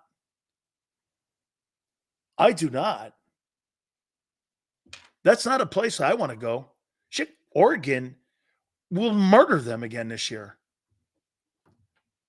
They'll murder them. Ohio State will rip that team a new one. Because Deion's a flashy guy, was a great player. Dude, kid didn't like it. So what? Move on. You had 100 kids in your program. Maybe 99 liked it. Jesus Christ, you should look at all the people that came and defended it. Like DeJean needs he's some golden child or something. All right, so since you pulled my arm, Cowboys have a better stadium than the Eagles. That's about all.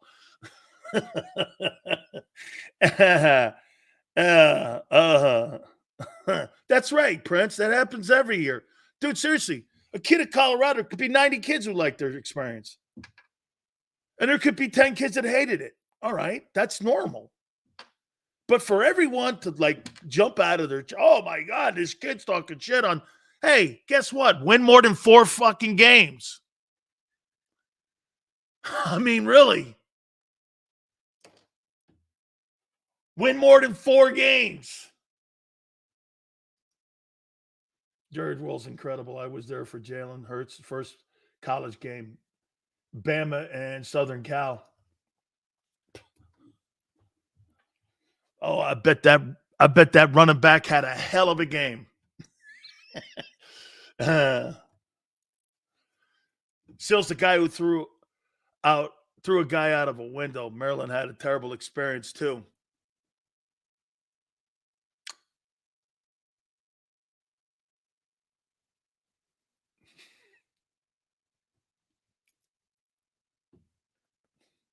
Maybe.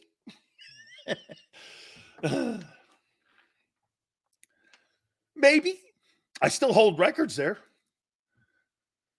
I have the freshman bench record still. I don't know. 410. Cowboy players leading division in arrest. Hunter was injured. Yeah, okay. We're ready. Great. All right. Let's do this here.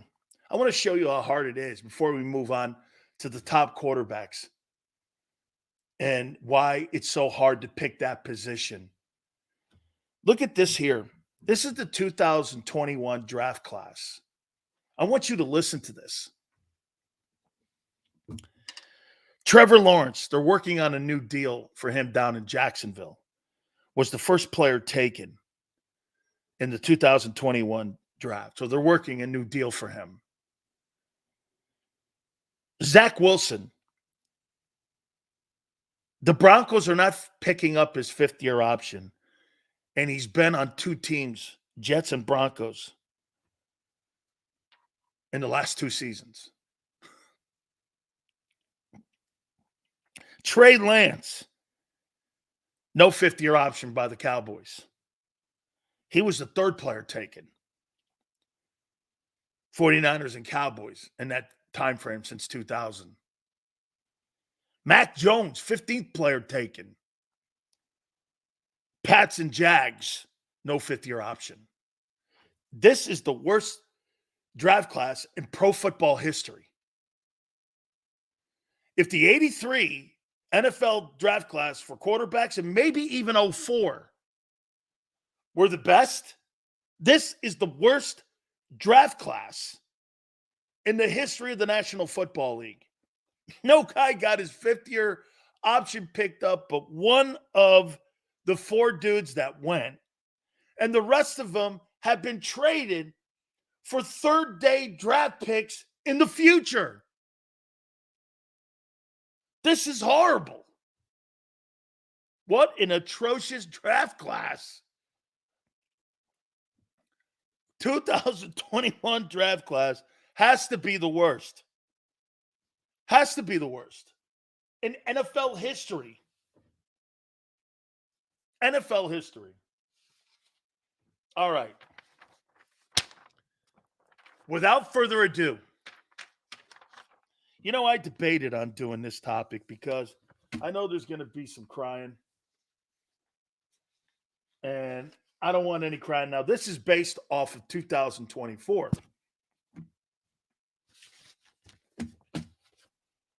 Here's the criteria. It's based off of what you did in 2023. Okay? 2023. This is what this is based off of. And the talent level that you have.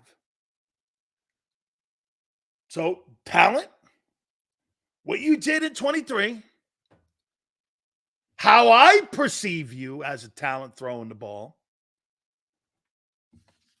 Here we go. The Big Sills, top 32 NFL preseason quarterbacks, as we are less than 2 months away from the start of training camp. Here we go. Number 32. I think this guy's going to be the starter. And personally, I think he's the worst starter in the league.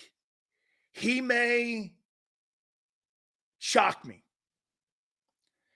I got J.J. McCarthy. Minnesota Vikings, number 32. Number 31, Will Levis, Tennessee Titans. I don't know. We'll see.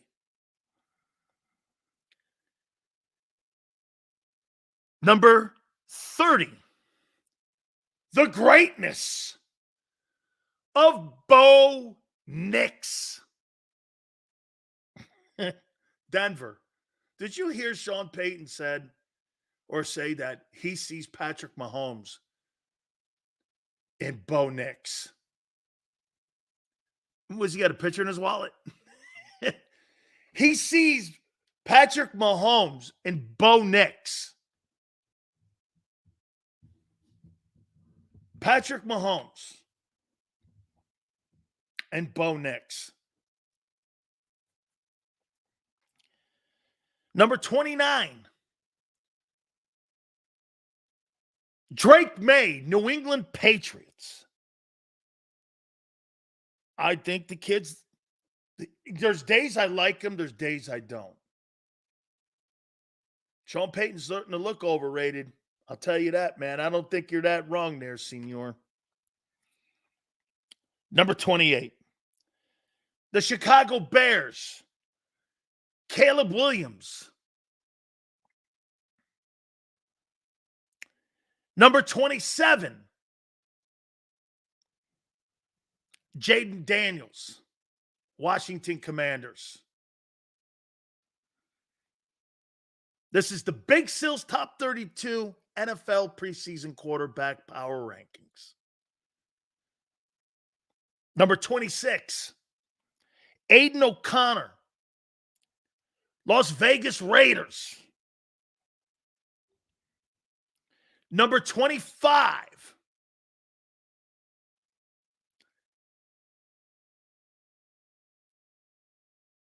Derek Carr, New Orleans Saints. Number 24, Dimes Jones. That kid stinks. New York Giants. Number 23, Bryce Young, Carolina Panthers. Number 22, from the no, not yet.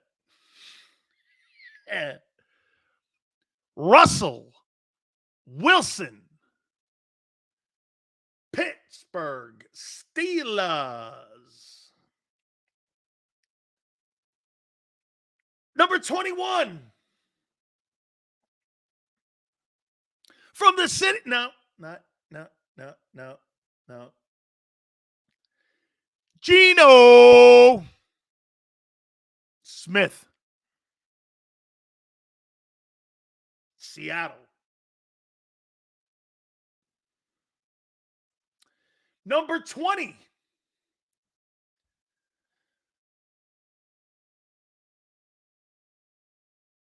from the Tampa Bay Buccaneers, Baker Mayfield. Number 19, from the city of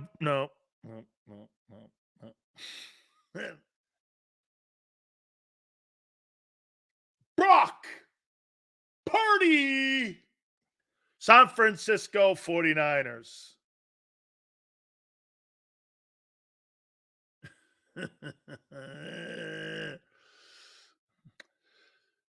The top 32 Big Sills quarterbacks, Joe. Okay? Steve. Yeah. Number 17, Anthony Richardson, Indianapolis Colts.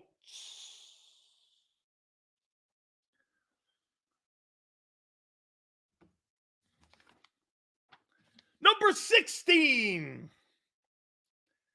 from the city, no,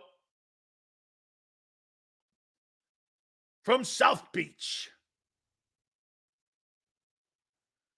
Tua Tagovailoa. Recap. McCarthy, Minnesota, 32.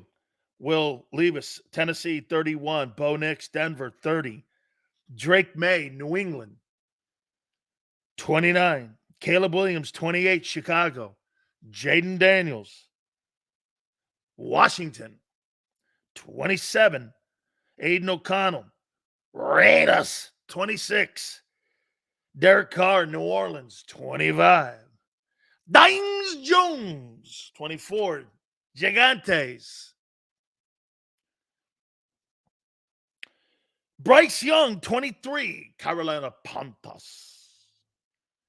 Number 22, Russell Wilson. Let Russ cook. Steelers. Number 21, Geno Smith. Seattle. Number 20, Baker Mayfield. Buccaneers. Number 19, Deshaun Watson. Cleveland Browns. 19. Number 18, Brock Purdy. 49ers. Number 17, Anthony Richardson, Indianapolis. Number 16, Tua Tagovailoa. Number 15,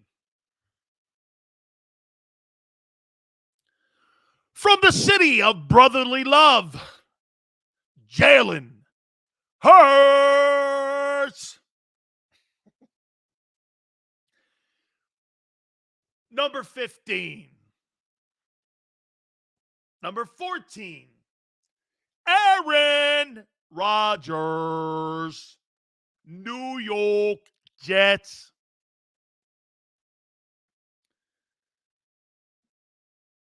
Number 13, Kirk Cousins, Atlanta Falcons.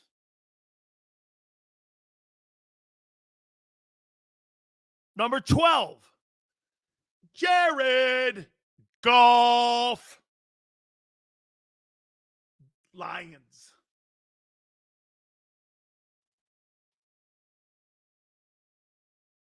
Number 11, Kyler Murray, Arizona Cardinals.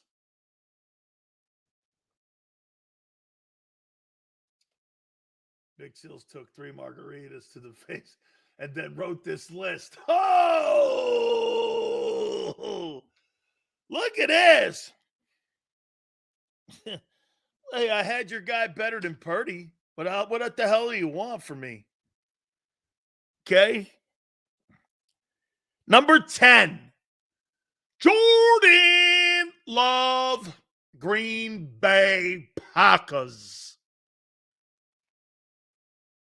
Number 9, Joe Burrow, Bengals. Number 8, Trevor Lawrence, Jaguars. Number 7, CJ Stroud, Houston Texans.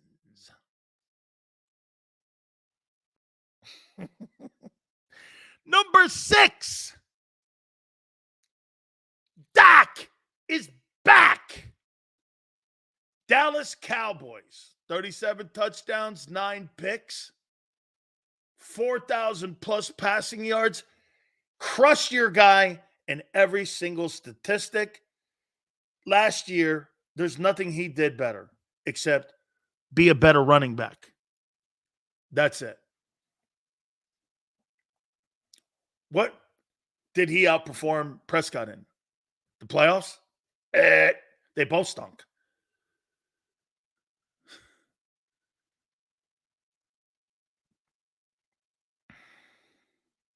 Number 5, Matthew Stafford, LA Rams. Hey, don't forget Phil Simms is going to join us. I'll ask him about this.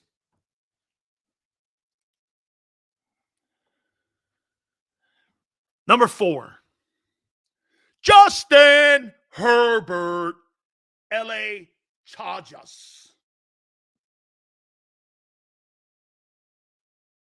Number 3, Josh Allen, Buffalo Bills. Number 2, from the Baltimore Ravens, Lamar Jackson, 2-time MVP and the youngest before the age of 26 to win the most valuable player award. And number 1, the man, the myth, the living legend, Patrick Mahomes. Hey, that's right. I had Hurts ranked ahead of Tua Tagovailoa. Well, head-to-head has to matter, don't you think? A little bit. Well, William, Josh Allen hasn't done anything. Neither's your boy. So, to recap, Mahomes 1, Lamar Jackson 2, Josh Allen 3, Herbert 4. By the way, I think this is how you... Hey, that's a great one. I like that idea, Xander. Watch this. If I were to draft these guys, these 32 players, Mahomes is a no-brainer. Who would you draft 2? To me, Josh Allen.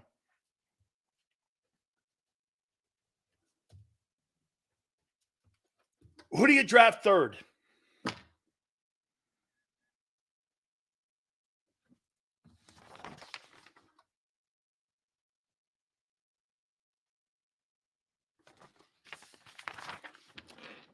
If you were going to draft these 32, Jackson, NS, Jackson, Burrow.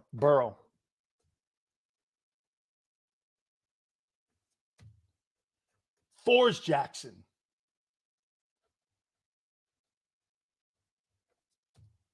5.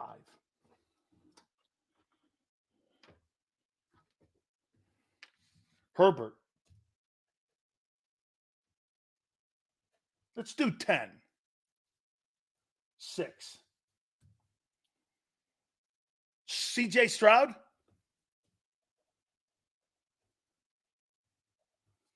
If you were going to draft, you've been hanging around Mark way too much to have Dak at 6. Dude, he crushed your guy last year. Was 1-1 versus them and outdid him in every single number category. I mean, what are you talking about? How could you think he's coming off a better year? Senor, 1 good year with Stroud, 1 good year with Hurts. Why, you're not going to give Stroud the same benefit you gave your boy?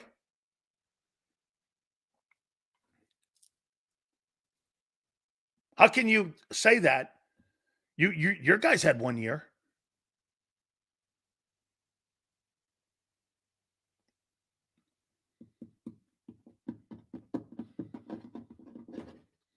I never gave Hurts the benefit. You guys did, and so did the Eagles. I didn't. So again, top 32. Mahomes 1, Allen 2, Burrow 3, Jackson 4, Herbert 5, Stroud 6. If I was going to draft a guy, who would I go at 7? You know, I'm not going to take Aaron Rodgers because he's 40 or 41.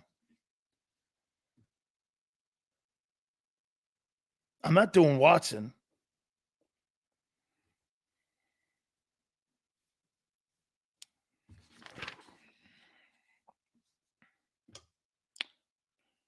Jordan Love. Yeah. Shit, Jordan Love in 1 year did more than your guy did in 3 years. Play the game, Sills. Hang on here. Who do you put? Man, I can't draft Dak Prescott.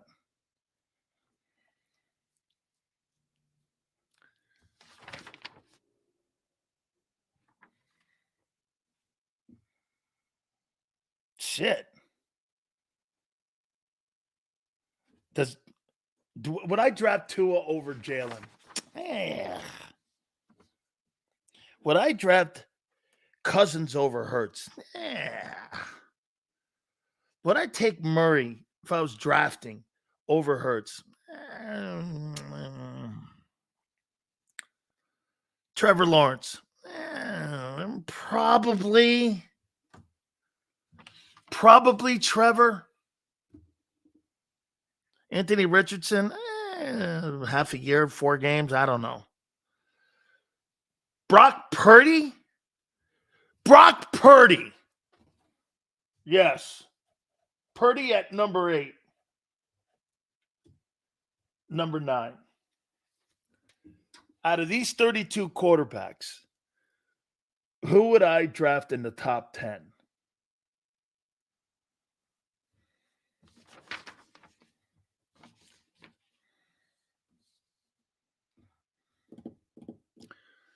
Trevor Lawrence?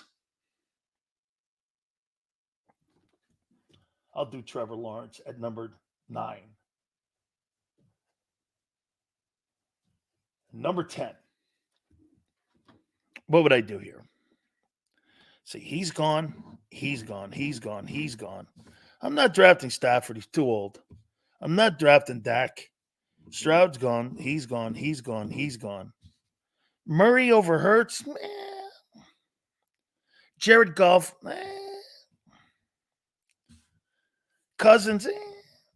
Aaron Rodgers?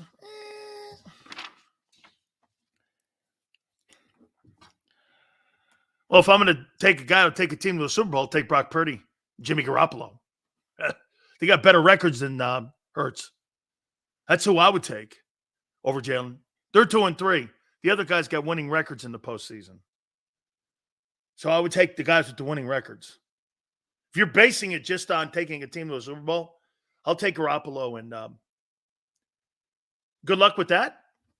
They've done just as much. Good luck with that.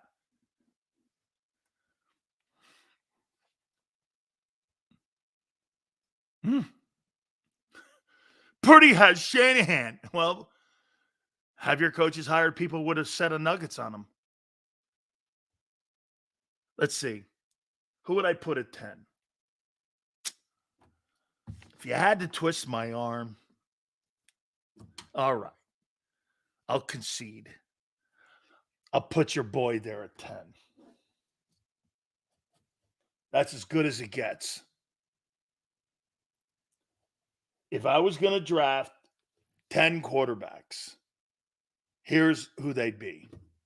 Hurts at 10, Lawrence at 9, Purdy at 8, Love at 7, Stroud at 6. These are all better passers, and Jalen's the worst passer of the group. He's the worst passer of the group. He's the worst. So Hurts 10, Lawrence 9, Purdy 8, Love 7, Stroud 6, Herbert 5.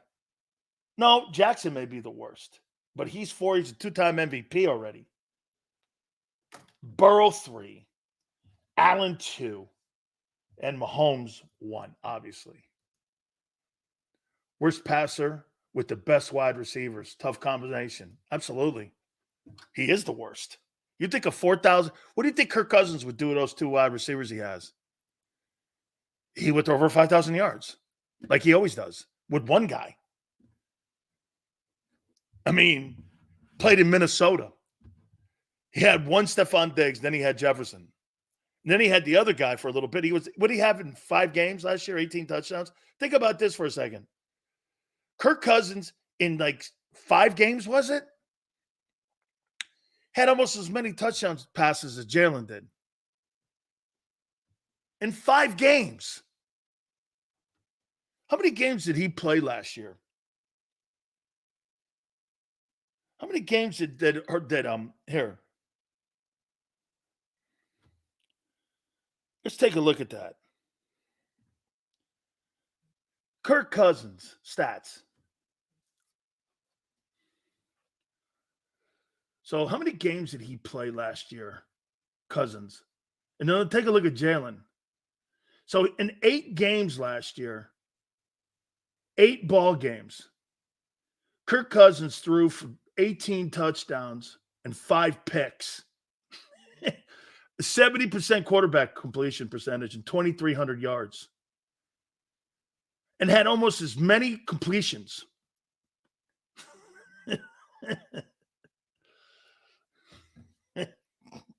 Yeah, you guys with 2,000-yard receivers 2 years in a row. Come on, man. But I don't know. You know,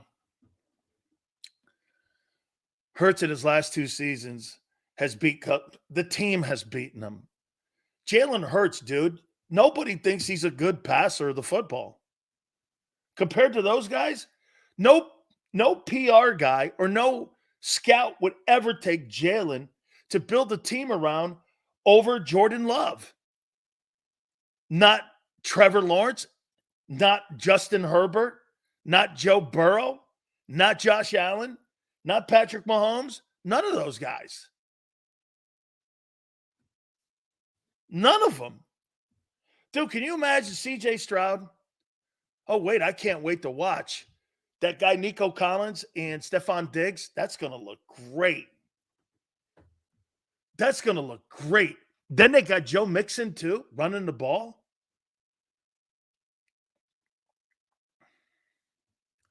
But you said last year Jalen Hurts has not beat Patrick or Josh Allen. Now that he did, you want to move the goalpost for Cousins? No, I'm just talking about who's a better passer of the football. I'm not talking about beating anybody. I'm talking who's a better talent. That's what I'm talking about. Why can't you guys admit that? I don't understand that. You have 2 receivers that have had 1,000 yards 2 years in a row. You can't find a quarterback that has that in pro football history that's thrown under 3,900 yards. It's unprecedented. And 25 touchdowns. Think about that. Hurts has thrown for less than 24 touchdowns in the last 2 years. In those 2 years where he couldn't touch 25. On top of that, he can't get to 3,900 passing yards in a league that's set up for you to throw for 4,500 yards. Why? Because he's not good enough.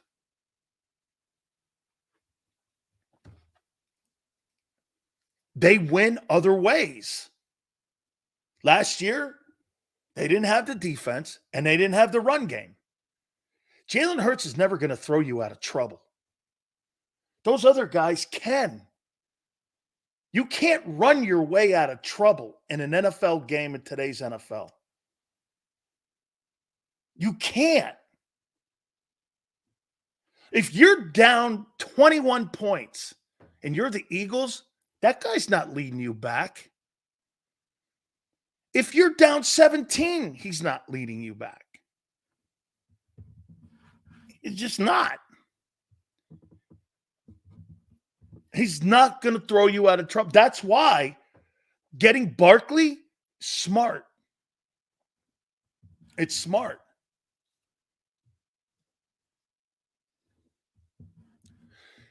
Okay, well, then Christopher says he's talking stats. I thought only winning matters. Okay, then Brock Purdy is the best quarterback in the league next to Mahomes. Okay, he's better than your guy then too.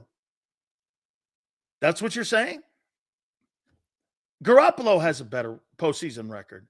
Joe Flacco has a better postseason record. I wouldn't put Joe Flacco in a conversation ahead of Joe Burrow. Would you? Seals, you're not comparing talent. You're comparing passing. Passing is what you're paid on to win Super Bowls. Jalen was paid on what he did in 22, not what he did in 23. Let me ask you something, Bob. If that contract were to come up today and he was eligible to be paid off of what he's done in 22, 23, would you pay him $50 million? Dean, nobody wins Super Bowls that rushes for 15 touchdowns at quarterback. Nobody has ever done that. More than 5, I think. Running quarterbacks that have high totals and touchdowns don't win Super Bowls. No one's ever done it. You would pay Jalen Hurts off of last year in 22 $50 million.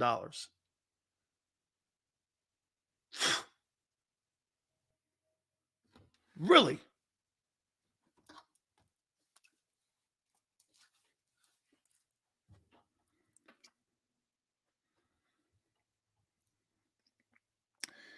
This is coming from a guy who said Brady will struggle with the shitty OC. Mr. Contradiction himself. When did I say Brady would struggle with a shitty OC?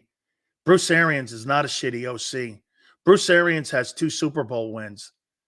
What are you talking about with a shitty OC? I have no idea. I've never said Tom Brady would struggle. Where did I say that?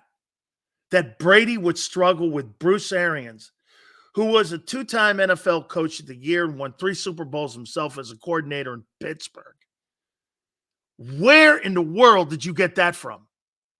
Who's been on this program 3 times. You think Bruce Arians is a shitty coordinator? He's only had Bill O'Brien,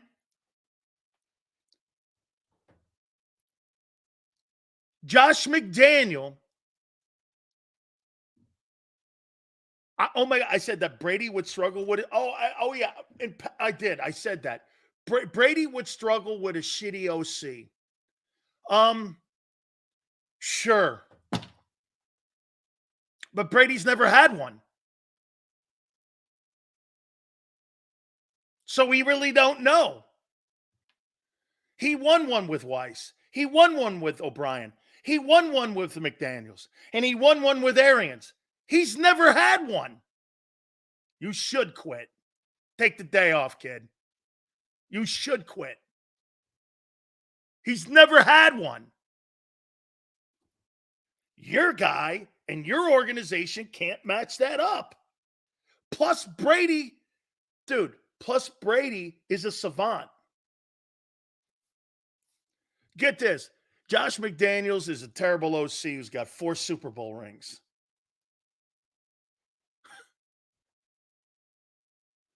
Four Super Bowl rings. He's horrible. Seals, you defend Carter because of coaching and scheme, but not Jalen. Because of this, Dean. Everybody got paid in new contracts, and everyone had career years in your offense. Did they not? Everyone but the quarterback. How'd that work out, Dean? So Brian Johnson got A.J. Brown a contract extension. He got Devontae Smith a contract extension. He got DeAndre Swift a new contract in Chicago at $8 million. The O-line were paid, left side especially. But the only guy that sucked was the quarterback. So Brian Johnson helped everybody but the quarterback get paid. So they were rewarded with contract extensions because the coordinator stunk. So I would not play Hurts based off of 23, but they changed. That's right, Bob. That's exactly right. Bob, if you want to pay Jalen Hurts off of 22 and Jalen Hurts played like he did in 22 and there were some bumps and bruises and he got banged up, I'm not going to bitch at Jalen Hurts. Guys, please let him talk. He's never wrong. Love you, Sills. Prince, you know, man. Please don't go anywhere. We love you, brother. Josh McDaniel was so bad in Oakland. Even Adams was fed up. You're talking about him being a head coach. You're combining the two. There's two different jobs.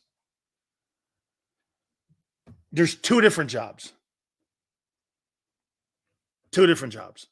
OC and head coach are two different people. Okay? Can someone in this chat tell me that Josh McDaniels is a good OC? He is. One of the greatest players of all time, if not the greatest, said he is. Nobody said he's a great head coach. You're combining the two. Nobody would ever say he's a great head coach. He failed miserably in Denver. And by the way, Sean Payton, a great coach? Let's see what he does without – let's see what Sean Payton does without Drew Brees. I'm not buying it. I'm not buying it. Well, then let's do this. Josh McDaniel sucks? Well, let's see how good Jalen is then. Maybe it was Jonathan Gannon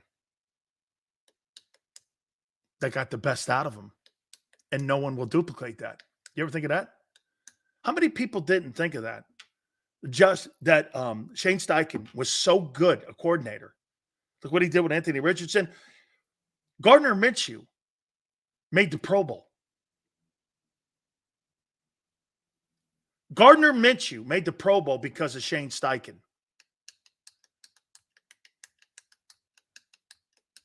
Same as Hurts. Maybe it's that guy. You ever think of that? Did you ever think of that?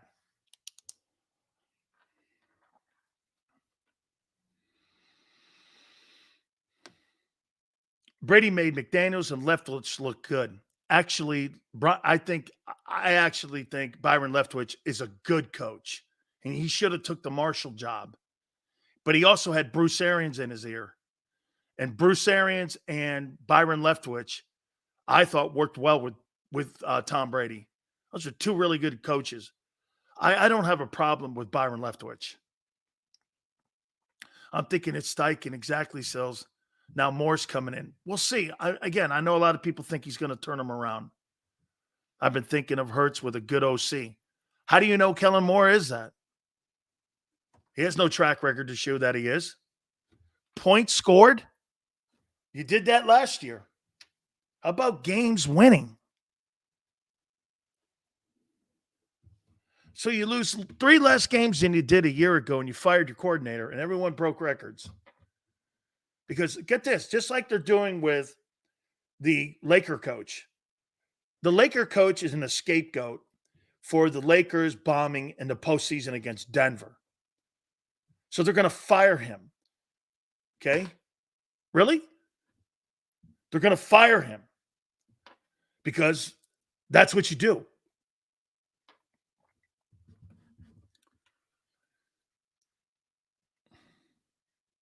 I agree with Kellen didn't really impress me with Herbert. He didn't really impress me with Dak. Compared to Johnson, I definitely think it'll be a significant improvement. Once again, though, King, all those guys had career years last year in Philly. Everyone got their numbers except the team accomplishment. That's the problem and the disconnect that you have with what went down last year. Was that every individual guy in offense had a career year, but the team imploded. Why? And you're saying coaching. So they weren't playing championship football last year because of the coaches. They allowed everyone to get their numbers. Remember what I told you, Jimmy, when Jimmy Johnson came on here, He said this about certain coordinators. There's certain coordinators that like to put up big numbers and big stats. There's certain coordinators that win games. Okay? There's certain coordinators that win games. And I think Kellen Moore is a numbers guy. I do. I think he's a numbers guy. 28 points a game. Dak big numbers. No wins. I think Kyle Shanahan's a lot like that. I do. I think Shanahan has a lot of that in him. Part coaching, part quarterback, and the scheme. Dean, all of that, that's why what I said, in the last 23 years, there's only been really 2 teams that have dominated the NFL, going to 13 Super Bowls, winning 9 of them, is because they've had the owner, the head coach, the quarterback, the defense, and the coaching staff. All of that has to mesh to win it. Which one of these was taken away against the Chiefs? Coaching. You had the talent. The GM did the right thing that year. The head coach was kind of out of the way because Steichen was the guy. Right? But decision making with 2 minutes left in the ball game ended that team. Plus a scoop and score that I've really never killed Hurts on because it was an effort play.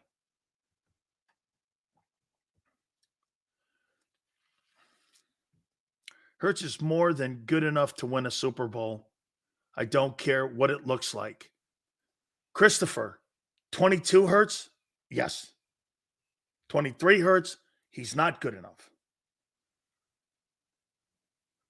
Crowley goes 40, to a 46-25, 29 touchdowns, 14 picks. Hurts 38-58, 23 and 15.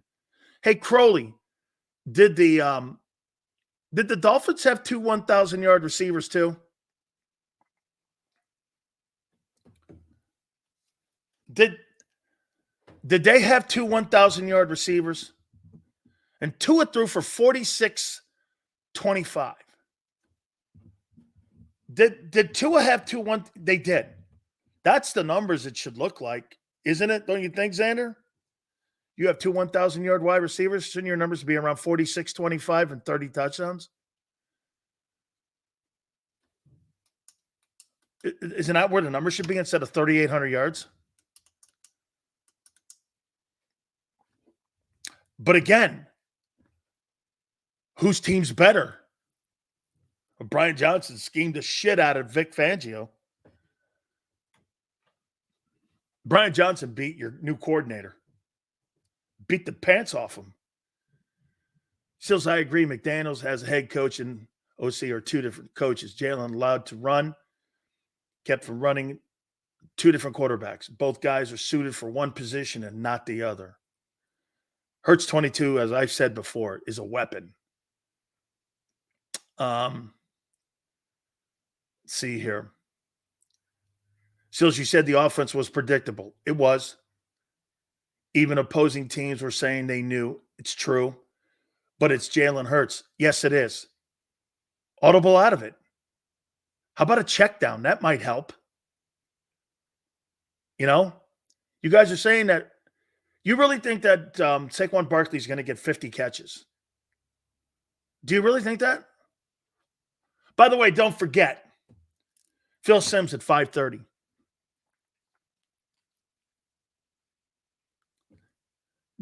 Prince, you think he gets 50 catches? Prince, do you really believe Saquon Barkley gets 50 catches this coming season?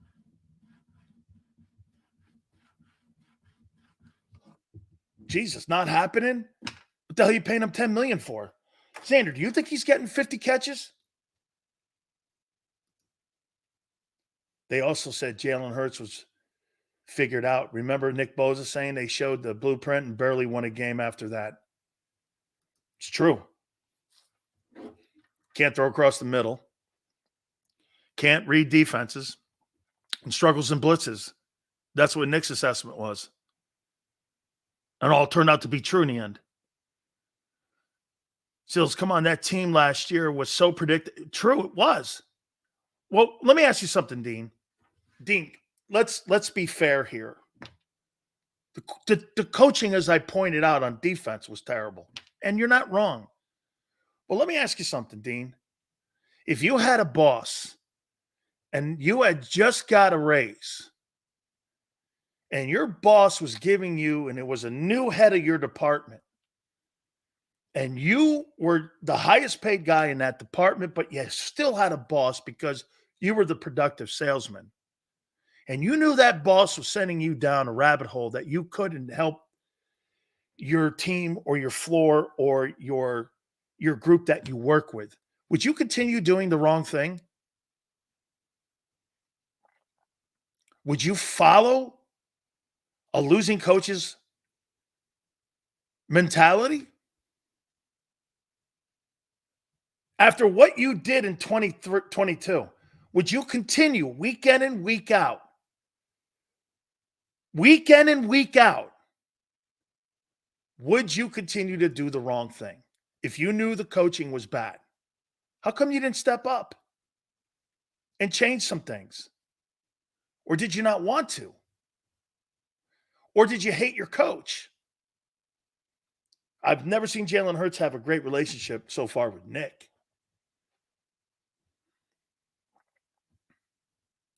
See, Kyle, that's what I think. You know what, Kyle? That's where I think Jalen has to grow more this coming season. I think he's got to learn to say no. Did you hear what Andy Reid says about Patrick Mahomes? Did you hear what he said, especially in the Super Bowl game, which I thought was brilliant? No, I would spaz out like A.J. Owens. I'm not talking about spazzing out. You don't have to be an asshole in public, Marshall. You can do it behind the scenes. Not everything has to be. Okay? Senior goes, Jalen Hurts was not raised to say no. That's one thing that Boomer Esiason was so right on. He's got to learn to play with his contract, which means when you're making $50 million, you have the hall pass to say no.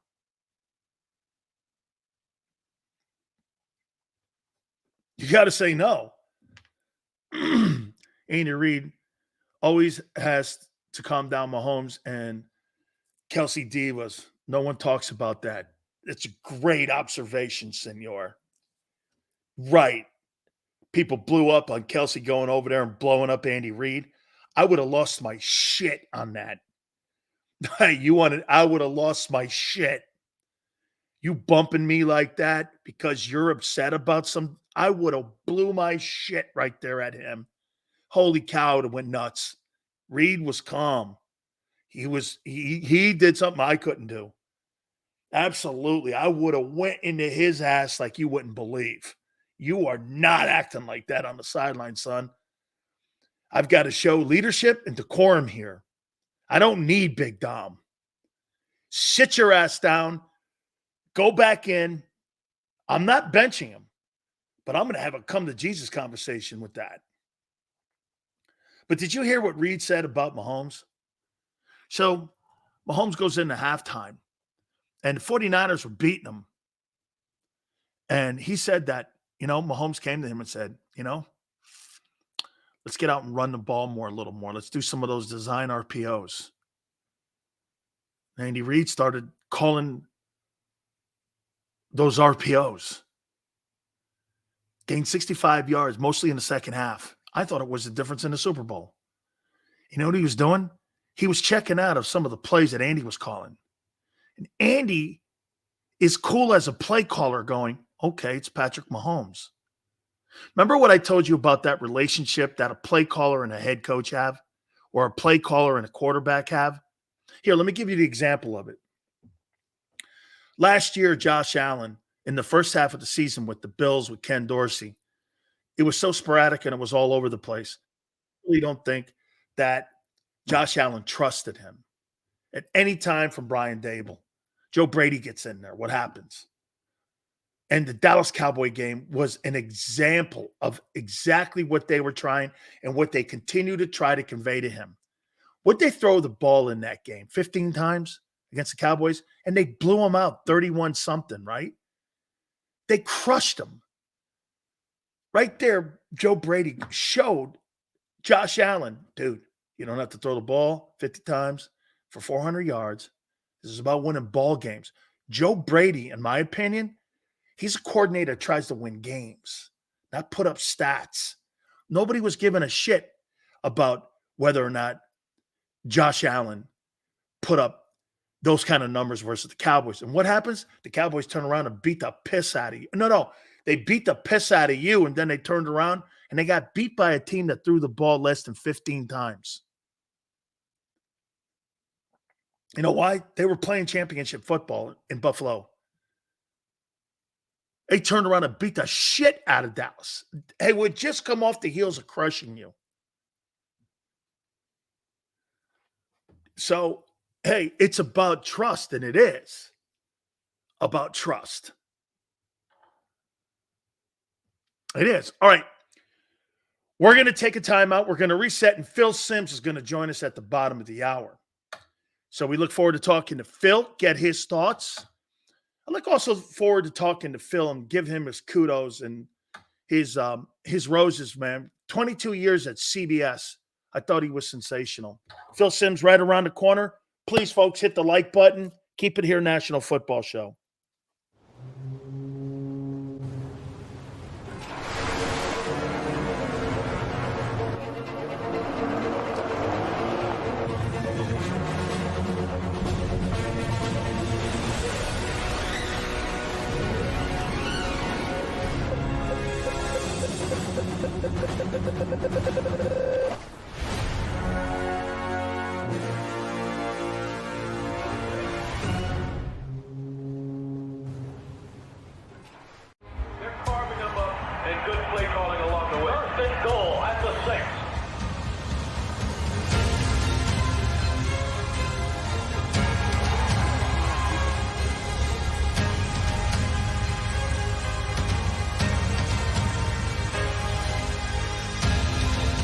Field of life, First Trust Bank is there for you. Champions on 3. 1, 2, 3. Because Philadelphia dreams deserve a Philadelphia bank.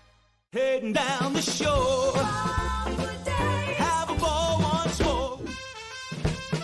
Here, imaginations run wild and time stands still. Because here, you can find the best of the Jersey Shore, all on one 5-mile island. So leave the old you behind and get lost in the woods. Wild, wild, wildwood day. Plan your stay in the Wildwoods today.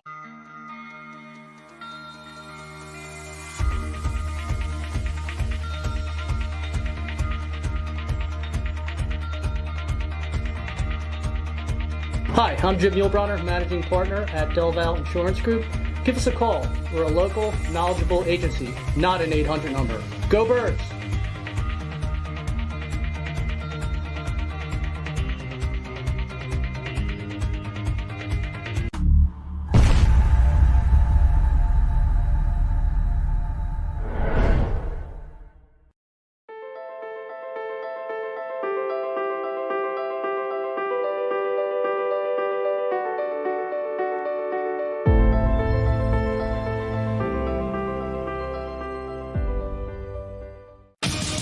The greatest fans on earth. It's a bold statement, but would you expect anything less from Philadelphia? 58 years of heartache creates a toughness, a grit, a resolve not found in most.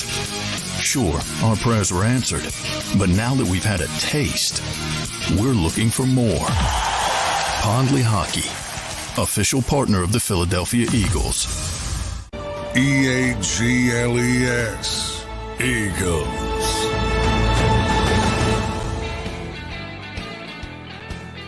Big Sales National Football Show. I think this is going to be kind of interesting because tomorrow we're working on Boomer Esiason as well, too, and we're getting Boomer on here, WFAN morning guy. And, you know, it's funny, when I as many of you know, Sean McManus is a childhood friend of mine. And I grew up with Sean. And obviously, McKay was his father. And he got me into broadcasting. And the guy that he introduced me to was Roone Arledge. So all those people, when I was younger, Robustelli, of course, with the Giants, introduced me to Frank Gifford, and Gifford knew all these guys because he had worked at ABC. And I grew up with the McManus family. Jim McKay, obviously, many of you know, is the voice of Wide World of Sports. And his son had run CBS forever. I think he even ran the news division. So, I mean, make no mistake about it. There's, a great history there. And then when Jim Nantz was talking about Sean McManus's impact on broadcasting, it was at the Masters, and CBS has made some moves here. And believe me, we're going to get Phil on here in a couple minutes here. And Phil and Boomer were there for over 2 decades, and numerous roles too when it came to Phil Simms. Phil's in the booth, I think, at one time, and I thought he was just spectacular. So we'll get him on here in a couple minutes here. Please hit the like button. You guys have been awesome. We're just about ready to get him on, so we'll do that here in a second. I want to recap a little bit here. What are the things that you look at here and you get ready and you listen to all these scouts and you listen to all the people that evaluate? You know why I really respect Phil? Phil has a camp and he looks at many of the prospects that you see that are coming up in the draft. And Phil does his due diligence. It's a different college football evaluation today. Most kids now, because of the transfer portal, you have an opportunity to sit here and look that these guys are going to go to big-time programs and just get better coaching. So that's where you're going to go. You're going to go to the Power 5 conferences, and you're going to get the best coaching. I know Phil and his son, they do a camp, and they work with many of the prospects like that you see that go in the draft or are looking to go and sign with a major college. So once again, I mean, I pointed out to you that 2021 class, how hard it is just to evaluate that position. It's incredible to do here. So without a doubt here. So again, please hit the like button. And Phil, you ready? See if we can get our friend up here now, Phil Simms. Can you hear me? I got you, Phil. Okay, I'm on the phone, which is really difficult. I couldn't get it on my computer, but it's okay. Phil, I want to throw some roses at you here. Sure, go ahead. I'll take them. 22 years of really great stuff in the booth, at the desk, all of that. It kept a passion for you of football. And this is why I do this, because it keeps me close to the game that we grew up in. Just your reflection on your 22 years at CBS and what it meant to you. Yeah, I think I was there 26 years just to, I think. I'm not 100% sure. I can always do it in my head. My last year was 93, ESPN 94, 95, 96, 97 at NBC. They lost football. So I've been at CBS since then. I think it's 26 by my count. I was really good at math, but it's that I would say that's fading away too. But look, yeah, great run. I would have never thought when I got into the business. I think when I was playing always in my life, I said, I'm going to play football as long as possible. And when it's over, I was going to go into coaching. But my career ended there's no probablys. I didn't think it was ending. And I found out one off season, we're going to let you go. And I was like, wow. And I was really caught off guard by it. And TV just opened up. ESPN asked me to come up and do an audition. I said, sure, we're going to talk football. I can do that. And that's kind of where it started. So it's been good, but I'm not done. I'm going to got a podcast with my son, Matt, Sims Complete. I'm going to be doing a lot of things. I'm very excited about it. And no hard feelings at CBS, that's for sure. And, I just say this too, and I wasn't shocked at all. And in fact, I think I'd have been really surprised if Boomer and I were going to get a chance to come back and have another year or 2 years or whatever.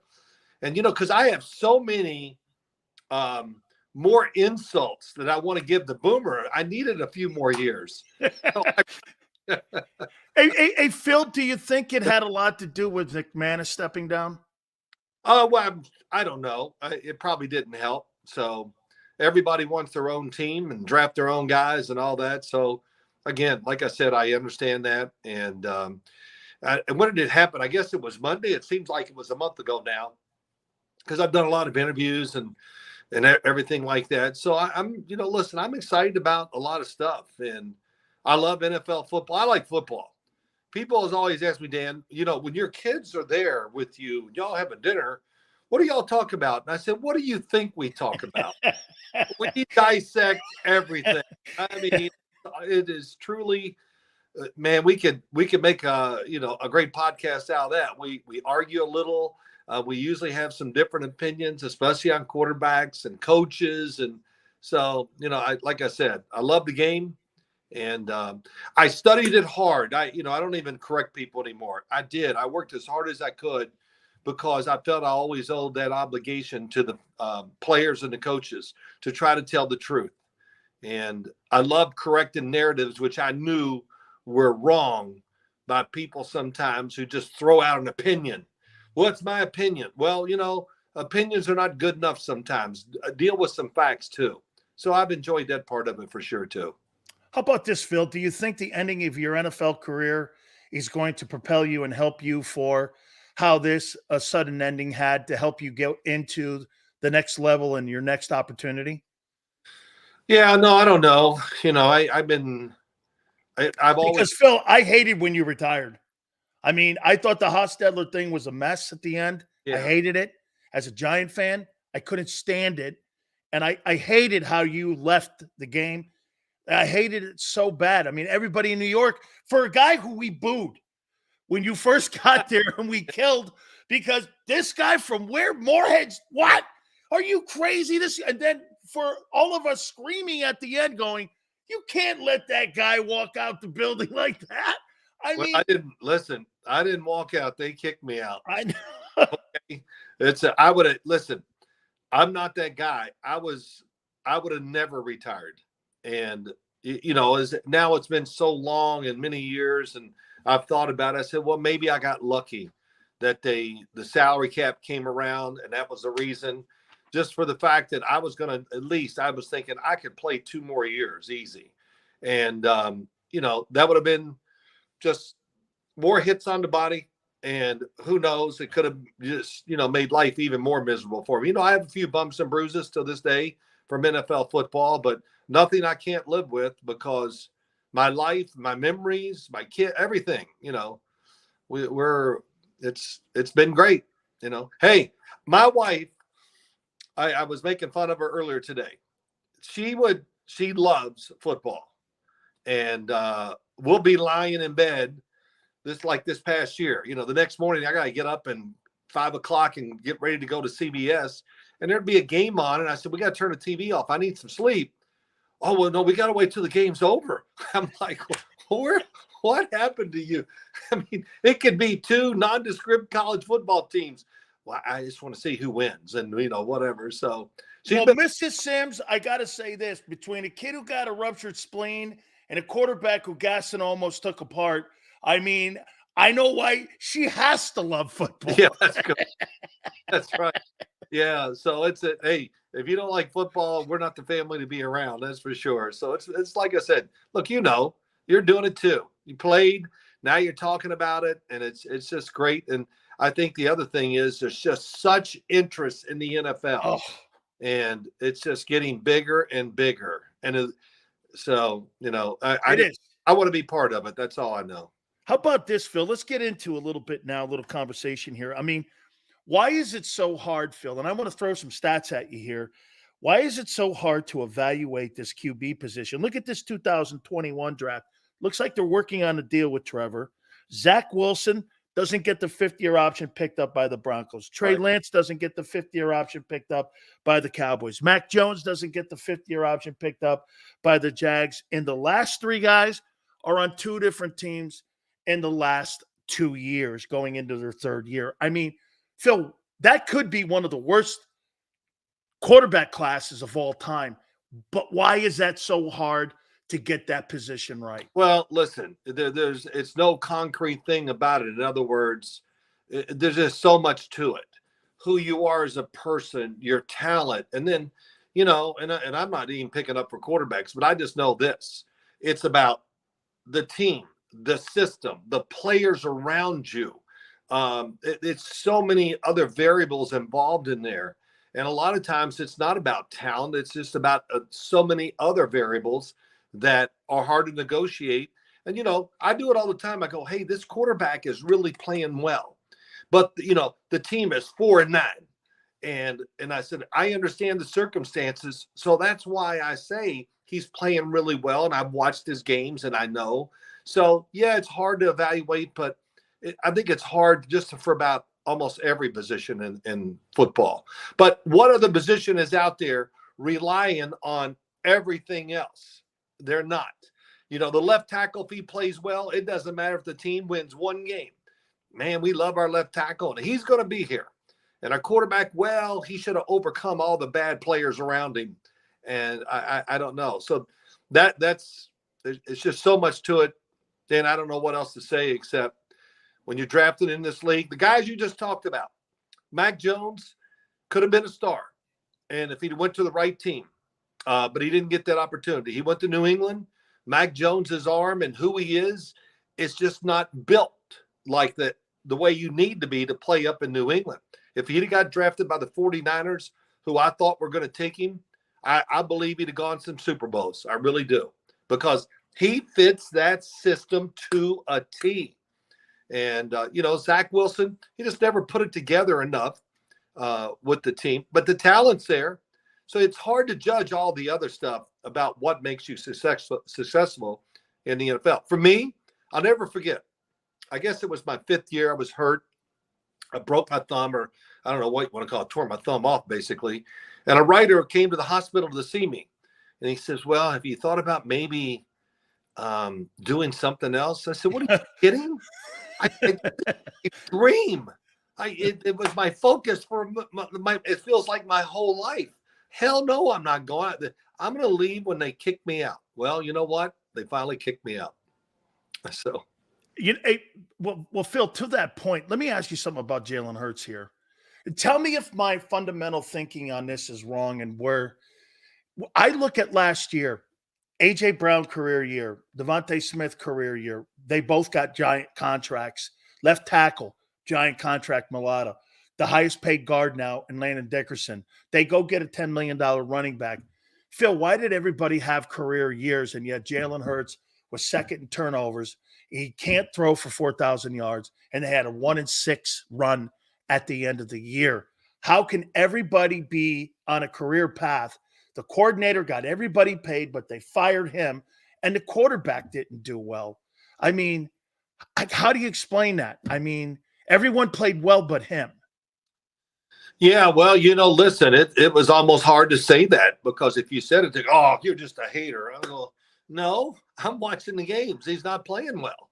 And there's so many games where it was there for him, especially at the end, to get the job done, and it wasn't. And, I'll just go back to the Tampa game. I remember watching the show when the game was over. Nobody talked about Jalen Hurts. They were talking about everything else. And I go, hell, if you're the Eagles, there's many things about this. But would you think Tampa wasn't going to blitz? I mean, my God. And Tampa's probably sitting there in the game blitzing going, we can't believe they're not changing anything. Let's just keep blitzing. And so I don't know. I think the coaching definitely had something to do with him not playing as well. I don't think the roles on the offense were as defined as they had been the year before. And the change of coordinator, I thought that was a pretty big deal for him. So, but once again, and I said it last year many times on CBS, I would go, they were losing these games, and then I go, it's still, to me, one of the best rosters in the NFL. It's just no way you can hardly have the end of the season with all the talent they had. But there were many reasons. I don't know them all. I know there was a little unrest in the locker room and stuff like that, but they had to make some changes. They did. And once again, it looks like they're loaded, and they're going to be one of the teams you got to look out for. What's your overall in 3 years takeaway so far with Jalen Hurts' career? They've been 3 different years, Phil. I mean, obviously the first year you're hoping to get your feet wet. You're hoping to get acclimated to the game and the speed of the game. The second year he was second in the MVP. Last year he dropped back, and like you said, he was third in being blitzed. He didn't handle it very well. He had an 8 quarterback rating across the middle of the field. He was thrown to the numbers, which became predictable. I mean, all of that played in. And help me out here. What's your takeaway with Jalen Hurts as a talent? Well, listen, as I watched all those games, I thought they were extremely predictable on the offensive side. And, there just wasn't the same rhythm and what's the word for it? Thought process with the offensive coordinator. And so that hurt a lot. And, quarterbacks, look, and, I don't know him. He's always calm, and you see this presence that he has on the field. But, you can get rattled too. And you do need – sometimes you need the coaches to help you get out of, the fact that you're not playing as well as you should. So I thought a lot had to do with the play call and play design of the offensive coordinator. And two, I know I never really could figure out what is wrong with him physically. It looked like he was running well. It didn't look like it was bothering his arm. And I didn't think he had a very good year physically throwing the football, especially at the end. And, they pulled some games out of their hat and probably didn't deserve to win. They got them up to 10-1. But then we started seeing what we saw bits and pieces of, and then we just started seeing a lot of it in every single game. But, physically, when you got a quarterback that's physically just throwing the ball really well, they believe what they see. They can throw it in there, and it works. And I never got that feeling from him last year in the past game. Why do I look at Josh Allen, and I get hammered for this all the time? I look at him and I go, man, if I'm going to build a quarterback, that's the guy I want right there. I mean, Phil, you talk about people talk about and they land on the turnovers. Well, he's won 4 straight AFC East titles, and he's got a 69% win percentage. We're not talking about a guy here that is losing ball games, and yet, it's like Tiger Woods and Phil Mickelson, Phil. You run into Tiger, you run into Brady, you're in the Brady and Tiger era. You're running into Mahomes or Lamar Jackson or whomever. I mean, getting out of the East and getting out of the AFC is going to be quite a task trying to get past that guy in Kansas City. I mean, am I right when I go, Mahomes is the second best talent, maybe the best talented guy in the league at that position? Yeah, listen, when people say get on this turnover thing with Josh Allen, I understand that to a degree, but I really, nothing bothers me. That's why I love the business and being in it. That, so-and-so had 2 turnovers. Well, they won the damn game and he threw 4 touchdowns. Is that not good enough? And the Josh Allen hate, it's real. And it was last year. And even after they played and got to the playoffs, which he was tremendous down the, and yeah, when you play that way, okay, he did have some that bothered me a little bit, but not where I'm going to go out there and go, oh, Josh Allen's just, people say he's really good. He's not. Come on. That is idiocy. That is so stupid. And the Kansas City game, what was on TV the next day when they played that playoff game? Well, he should have hit this one pass. And, now we're going to boil his whole performance down because they missed a field goal. Well, they could have gotten closer. And, man, was I on the warpath after that with a lot of people. And he wasn't good in the Kansas City playoff game. He was absolutely great. No bits and ifs and buts. He was great.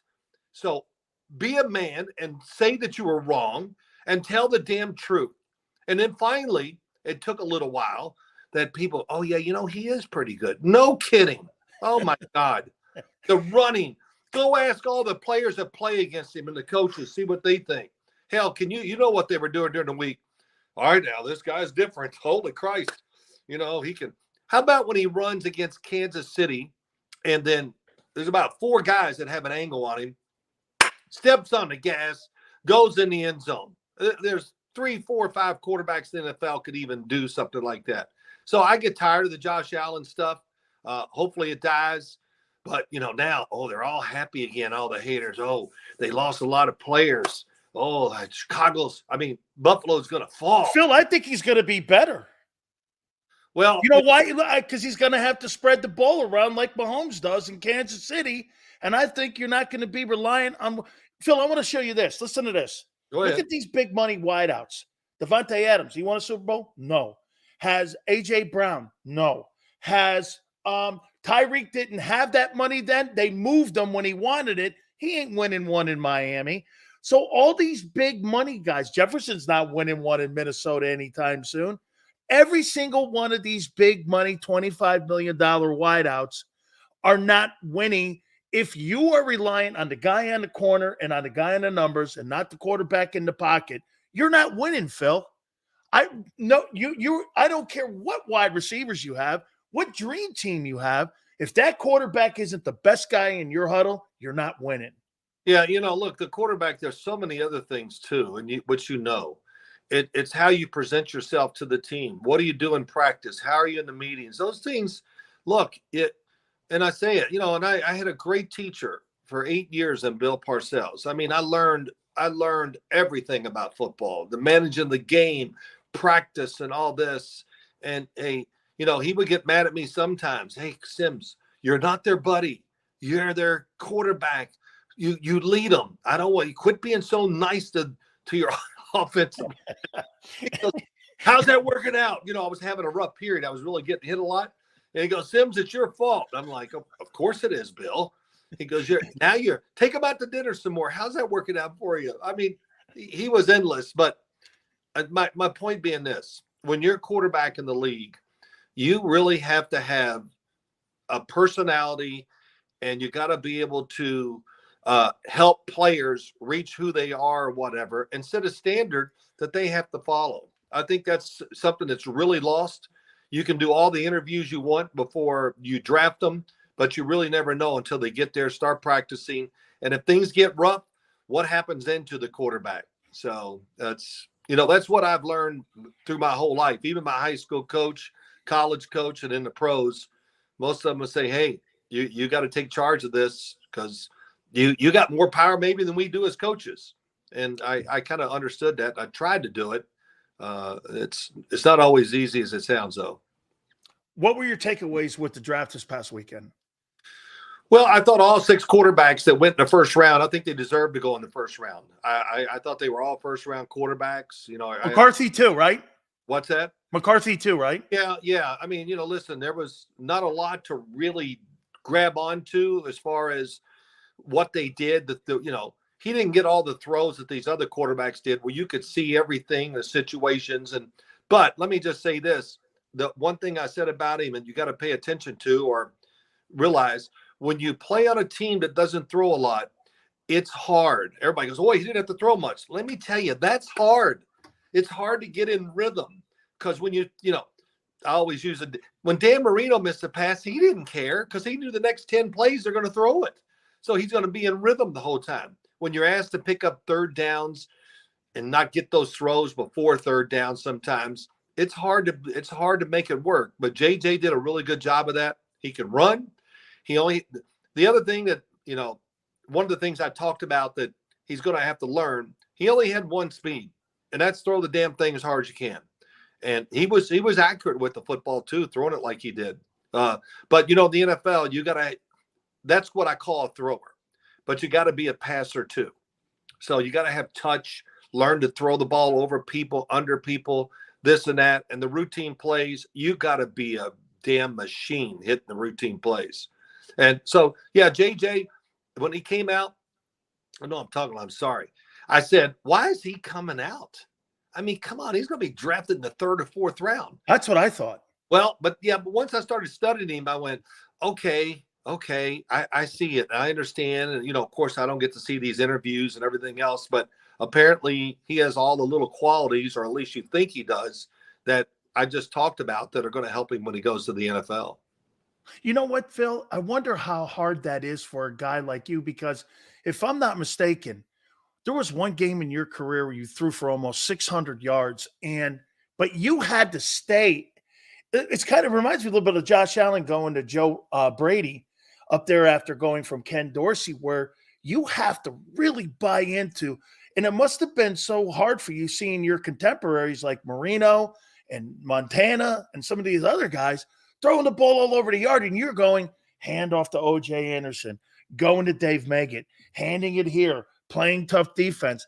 How hard is that for a guy who wants to throw the ball down the field? And Phil, I always believed you could because you showed you could, but you had to stay on inside the reservation to kind of not go away from the game plan and play championship football. Am I right when I say that? How hard is that? You're close. You know, for many years of my career, it was about big plays throwing the ball.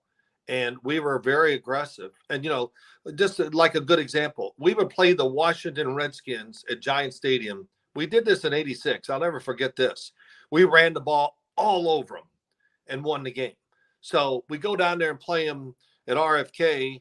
And the game plan was we're going to throw it and we're going to rip it down the field at every play if we can get a chance and whatever. Because Bill Parcells was great that way. They're going to stop the run. So we're going to have to really throw the ball and we're going to be aggressive and play calling. And Sims, you know, he'd go, listen, I don't care if you throw a couple interceptions, just let it go. And I go, listen, don't worry, I can do that. You know, I'll let it go. But we had years where we had big yards of throwing. In fact, in 85 and 86, no, 84 and 85, I saw this article in the paper and I read it. It didn't make me mad, but it did a little bit. And the two biggest or most yards passing in those 2 years, Dan Marino was one, and I was right behind him at number 2. And that really hurt this writer to write. I can't believe it. So, you know, that first Super Bowl, we were an aggressive. Throwing the ball, but whatever. We had a lot of injuries that year, so it kind of hurt us for a while. But when everybody got back, we threw the ball, and we were very successful doing it. And then, of course, in 90, the team changed. Everything is different. And right from training camp, it was about, hey, we're just going to mush people. And I got a lot of experience in me then by that time, and I know how to manage the game and know what's going on. And, you know, listen, I probably told you a story. And so in 1990, we're playing Dan Marino in New York, third game of the year, I think it was. And Bill Parcells goes, hey, you know, Sims, we're going to work this clock. And I said, yeah. So we had an opening drive. I think we go down and kick a field goal or score a touchdown. It took us forever. First quarter was almost over. Dan comes in. They go 3 and out. And I'm getting, you know, there's a timeout. So now it's over. I'm going to walk back on the field. And Parcells goes, Sims, I knew what he was going to say, I swear. And I said, yes. He goes, he gets his finger, puts it near his watch, kill the clock. So we were staying in the huddle in the first quarter, milking the clock. And it was probably one of the ugliest games in history. I think we won like 20-3 or whatever. He must hated it because I was snapping the ball every time with 1 second to go. And hey, but that was Bill. And it just, like I said, the team had changed. And a veteran quarterback can usually make it without a lot of throws. If you're young and trying to establish yourself, that's a really, really tough way to play. You know what, Phil? It's funny you say that because a couple months ago I had Keith Byers on and I asked him what he thought about this Eagle team last year. And he goes, well, they weren't playing championship football probably from Thanksgiving on. And I go, what do you mean? He goes, well, you can't throw to 2 guys. He goes, what happens is you got to spread the ball around. And with all these new players that they got on the team, like Saquon Barkley, right. Now you add, you know, some other players, a little nuanced players that you're going to have in the offense. In your opinion, playing championship football is exactly that. And now I ask, what does Barkley bring? Now, Phil, I gotta throw this at you first before we do this. He's a second pick in the draft. The Giant teams were not loaded with talent. The offensive line, Dave Gettleman could not find an O-lineman in his entire tenure there as the general manager, and the Eagles have like 6 of them. Oh, my God. So, I mean, so I get it, but still, Phil, give me your assessment on Saquon Barkley's impact that you think he has on the Eagles.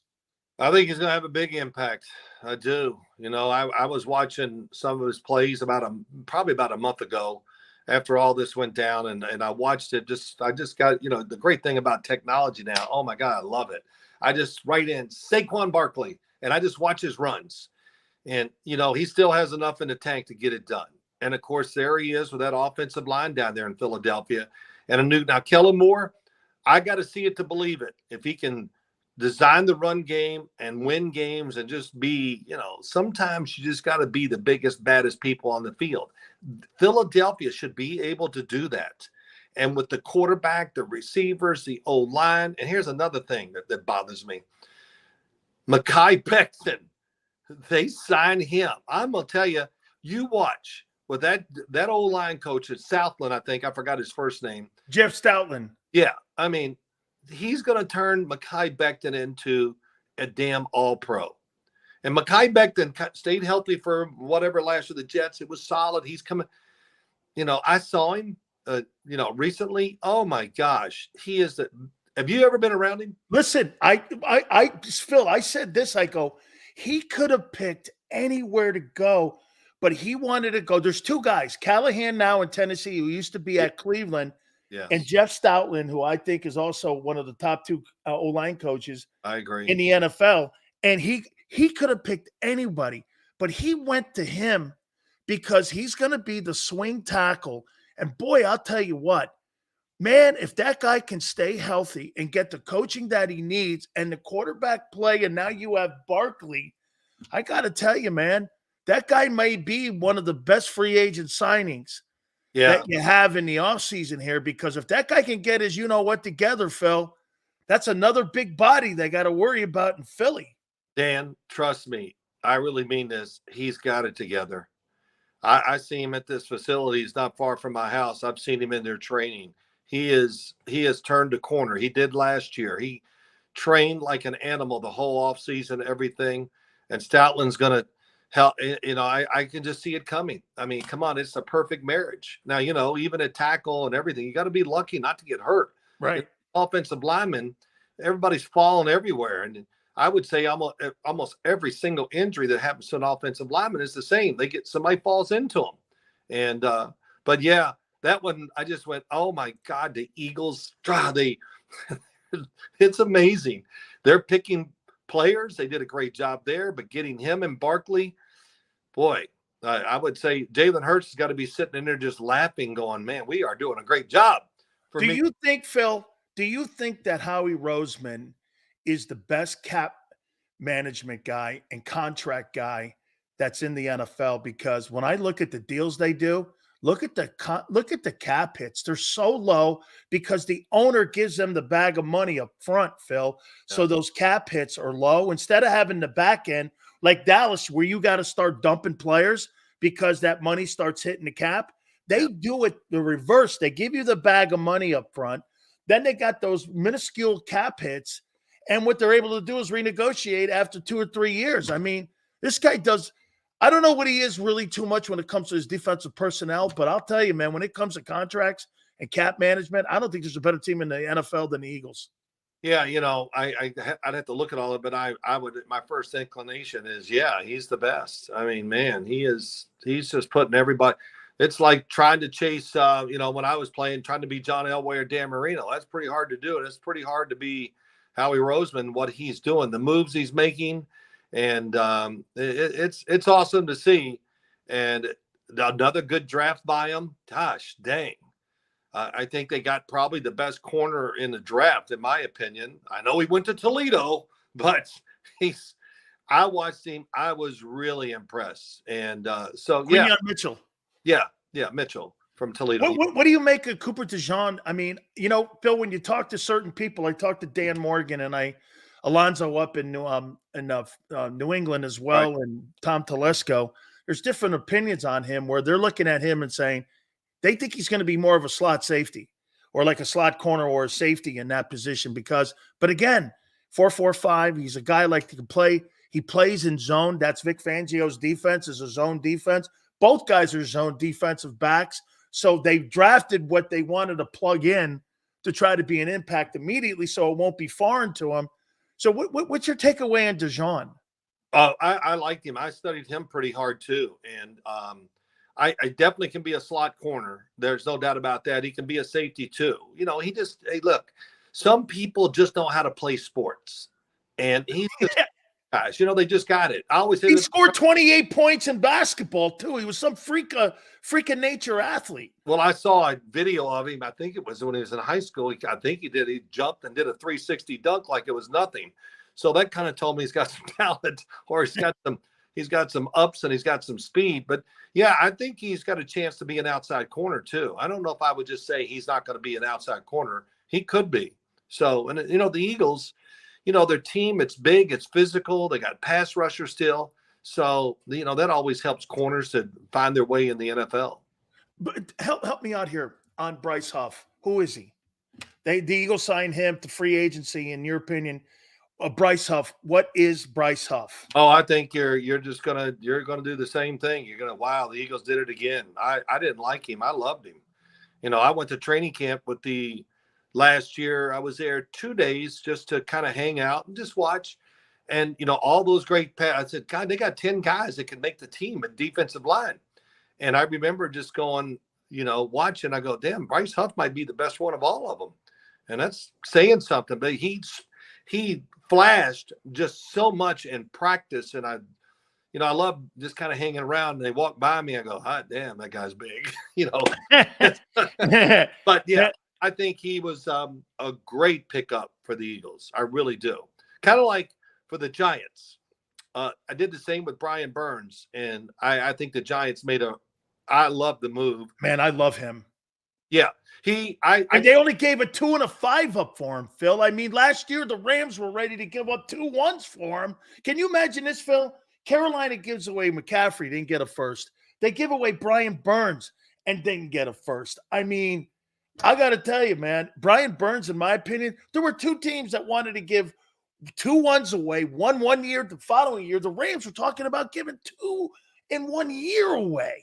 Hey, look, I do. I'm pretty good this way. I try to find the things that I can say they're not good about people or players, just to try to even it out. Because sometimes I get a lot of stuff on, X and even Instagram. Everything is not great about all these guys. And I go, okay, I'll take care of that guy. It's kind of in my head a little bit. So I always picked out little things these draft guys had. But so I watched him.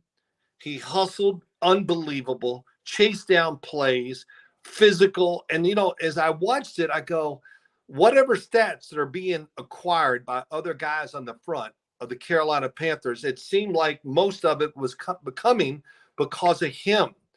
He just made the quarterback move. He ran into trouble. Well, he's the old, mess it up and other people get the sacks or get the tackles or whatever. And maybe his numbers were not great. I think numbers it's too easy of a way to look at pass rushers now. Guys that F up the play that's just as big, maybe bigger than getting the sack. So he's that guy. I'm excited for the Giants. I think the move was great. And Thibodeau, I think he came around last year. So we got the Giants got 2 bookends they got speed and talent. And this is going to be interesting how much it affects the team. How much does Neighbors help Daniel Jones, in your opinion? Well, it's going to help a lot. I mean, boy, Are you still a fan, Phil? Oh, sure. Am I a fan? What do you mean a fan? Daniel Jones. Yeah, listen. Yes, I am. I want to see it. And of course, this is going to be it. Either it's gonna be yes or it's going to be no, and it's going to be clear cut. So I hope he's doing well in his rehab. I had somebody from the Giants tell me it's really going well, which, we never hear anything's going bad in these rehabs, but I believe that. And if this doesn't make Daniel Jones, this predicament he's in right now, if this doesn't make him tougher and just more of everything that you talk about, you want from your quarterback, then it's not meant to be. And I tell all these young quarterbacks, sometimes they're in places, there'll be 3, 4 really young guys.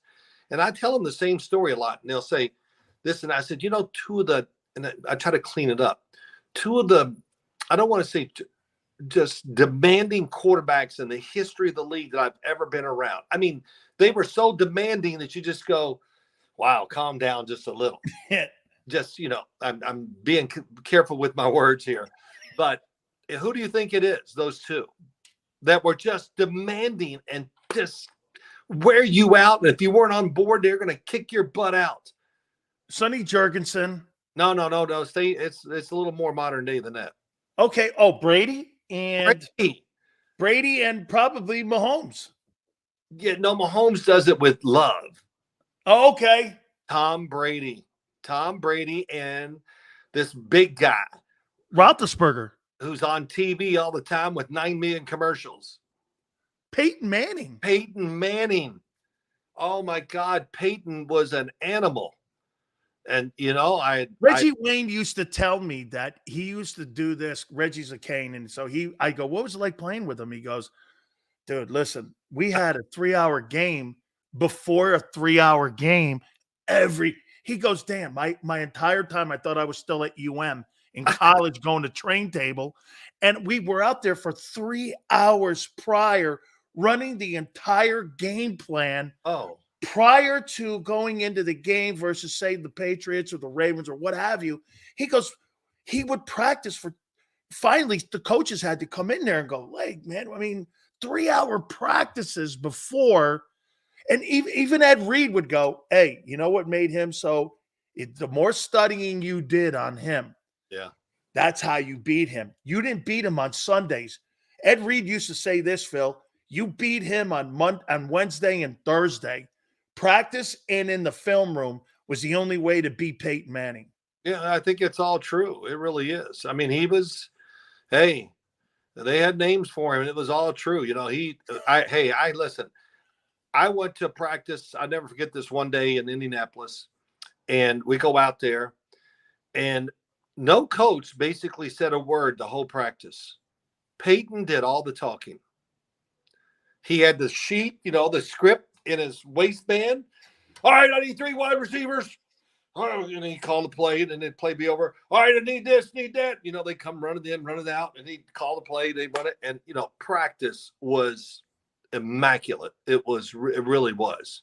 It was so organized, so tough and fast, and it was like you just said it was like playing a game.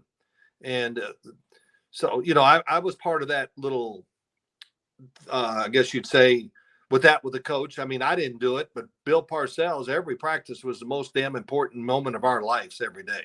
Absolutely. Couple last questions here for you, Phil. Let me ask you this. Does Dak Prescott have to leave Dallas to win a Super Bowl? Does he have to leave? Yeah. Well, it's going to be interesting. I think that's, I'm not going to just say that's crazy. Just because, the fact of who they're going to lose and lost and everything that's going on, it's going to be hard for them, I think, to get a team that just scares everybody and gives them a chance to go and be a big time player in the playoffs. Don't you think that front office, Phil, gets in the way of his success? Well, they're doing a great job. They've done a good job, I think, over many years of drafting. But no, I'll give you this. The last 3 playoff games they've lost, Dak, it's not easy for me to say this because I know he's a really good dude. I like him. I think last year was his best year of throwing the football in the NFL. But, the last 3 playoff losses, he's played really bad in all 3 of them. And, it's terrible. I always say that. You can have a great year. You can be the MVP. But if the playoff game doesn't go your way, the whole year is like worthless. You don't have to win all the playoff games, but you can't be the reason why they're losing. And just like last year, those 2 interceptions early in the game against Green Bay, that was the whole game. Now we're chasing the whole time. And the defense was chasing. And look what happened. Green Bay had all these routes. Oh, my God, the game plan was absolutely great by Green Bay. It was great. And they took advantage of everything, the overplaying, the too aggressive on the defensive side. The Green Bay offense was destroying it. And, of course, the interceptions by Dak were game changers big time. Last question for you, Phil, maybe the toughest one. If you had to start your team with everything being equal, would you take Brady or Mahomes? Oh, wow. That's it. I would take Mahomes right now just because it would be just for this. We have more than just the guy moving in the pocket and throwing it. We got the guy that can move in the pocket, but move outside the pocket and overcome the fact that we are not doing what we hope to do or to do against the team you're playing. Patrick Mahomes, the last 5 games of the year, that was the most disciplined I've ever seen him play in a stretch ever in his career. And he just turned into he executed every single play the way it was drawn up. He quit trying to be Magic Man. But of course, that Magic Man's always going to come out because they're going to force him sooner or later out of the pocket, and he still does his job. But he changed there at the end of the year. And you remember the game that did it. It was the Raider game. Yeah. Or was it the Raider? The Bengals? No, it was the Eagle game. What's it? No. It was late in the year when they got just embarrassed by the Raiders. Oh, okay. Yeah. Was that at Arrowhead? Yeah, it was at Arrowhead. Arrowhead. Yeah, and then that's kind of started the trend where I was like, oh my gosh, look what they're doing. They really kind of got back to a much simpler offense and just tried to do the right thing. And of course, the Magic Man for them is Travis Kelce. Going back to what I said earlier, Travis Kelce, really one of the greatest I've ever seen of just playing the sport. I mean, he's got an unbelievable athletic feel of what's right and wrong in games and situations. And then when it comes down to it, hey, he dated Taylor Swift, but never doubt Travis Kelce is one tough, competitive dude and great for a football team. And I'm glad he's going to play 2 more years too. Me too, man. And what an absolutely great thing to watch there too. I agree with you on Mahomes. I think Mahomes, when you look at Jimmy, I asked Jimmy Johnson that question. I go, Coach, if you had to start your team with Brady, between Brady or Mahomes, he goes, Dan, Mahomes is the greatest quarterback, talent-wise and field manager. And he got better when Tyreek Hill wasn't on the team because it made him have to see the field more. And like you said, Phil, what people are saying is that it made him have to be more disciplined and patient. Yeah. Without Tyreek Hill. And that, if you look at it, the last 2 years, his numbers dictate that. Yeah, he really became patient, and he just, I'll never forget, we were doing the championship game down in Baltimore last year, and I turned to everybody about late first quarter. I said, look what they're doing at Kansas City. They're managing this game to a T. And it was the best game management I think I ever saw. Andy Reid and Nagy, I thought it was the best I've ever seen. They were on top of it, and they never got away from the script. They knew what they were trying to accomplish.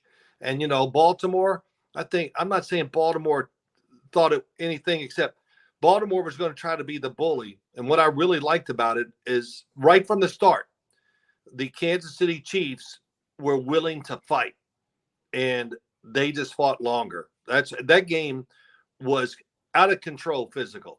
And, I'm down the sideline watching some of it, and then I go and have to watch on TV. Then I came home the next morning. I got up, my wife said, I went, oh my gosh, this game,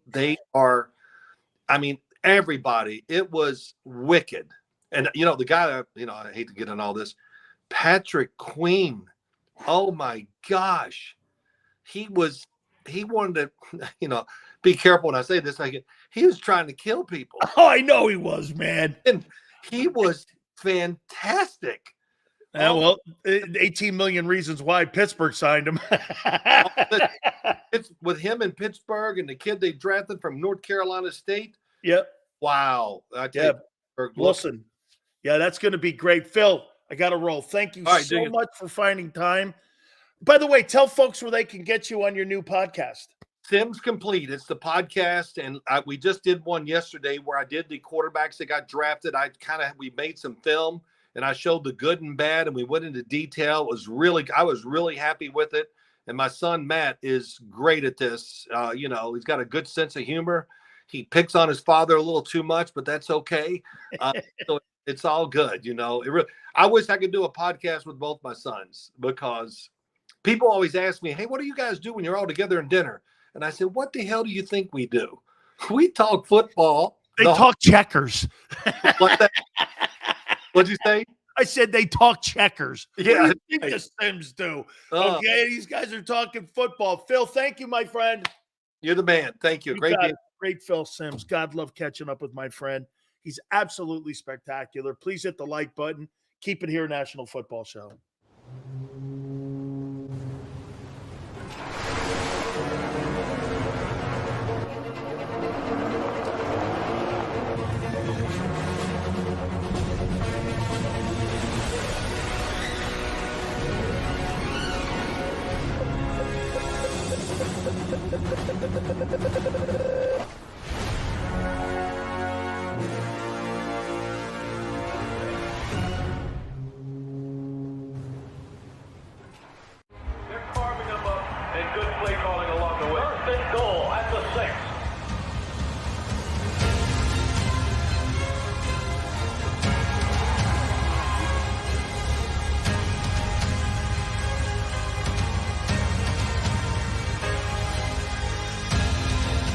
Field of life, First Trust Bank is there for you. Champions on 3. 1, 2, 3. Because Philadelphia dreams deserve a Philadelphia bank. Heading down the shore. Have a ball once more.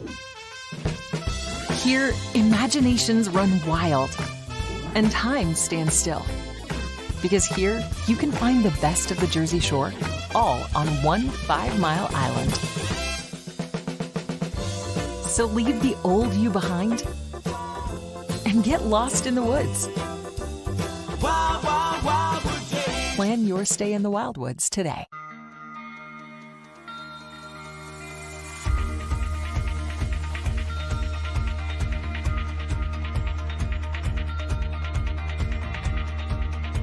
Hi, I'm Jim Muehlbronner, Managing Partner at Del Valle Insurance Group.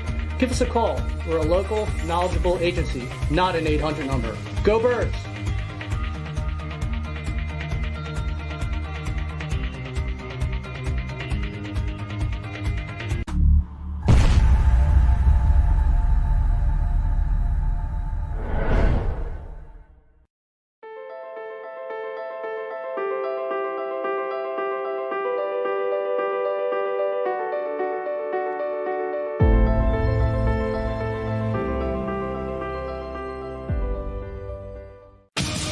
The greatest fans on earth. It's a bold statement, but would you expect anything less from Philadelphia?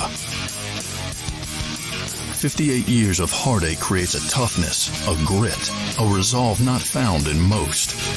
Sure, our prayers were answered, but now that we've had a taste, we're looking for more. Pondley Hockey, official partner of the Philadelphia Eagles. EAGLES, Eagles.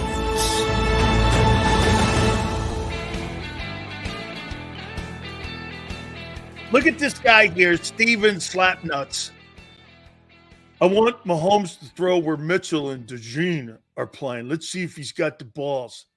Hey, Slapnuts, you think that guy in Kansas City is worried about two guys from Iowa and Toledo? Come on, Slapnuts. Hey, Steven Slapnuts, come on, man. You don't really believe that Patrick Mahomes is staying up at night because of some dude from Iowa and some dude from Toledo. Steven Slapnuts, how dare you say that about Pat Mahomes, man? Come on, me. Come on. Hey, man, those guys, that guy from Toledo and Iowa. Come on, Sills. Stevens, thank you so much, man. Please hit the like button. You guys. Oh, man. All good, man. Hey, Slappy. Oh, man, let me get out of here, man. I'm feeling a little dirty myself, so we got to roll here, man. I appreciate it. Big Joe Xander, we thank you. Guys, hit the like button. Don't forget to catch us tomorrow 2 to 6, and we shall see you on the flip side.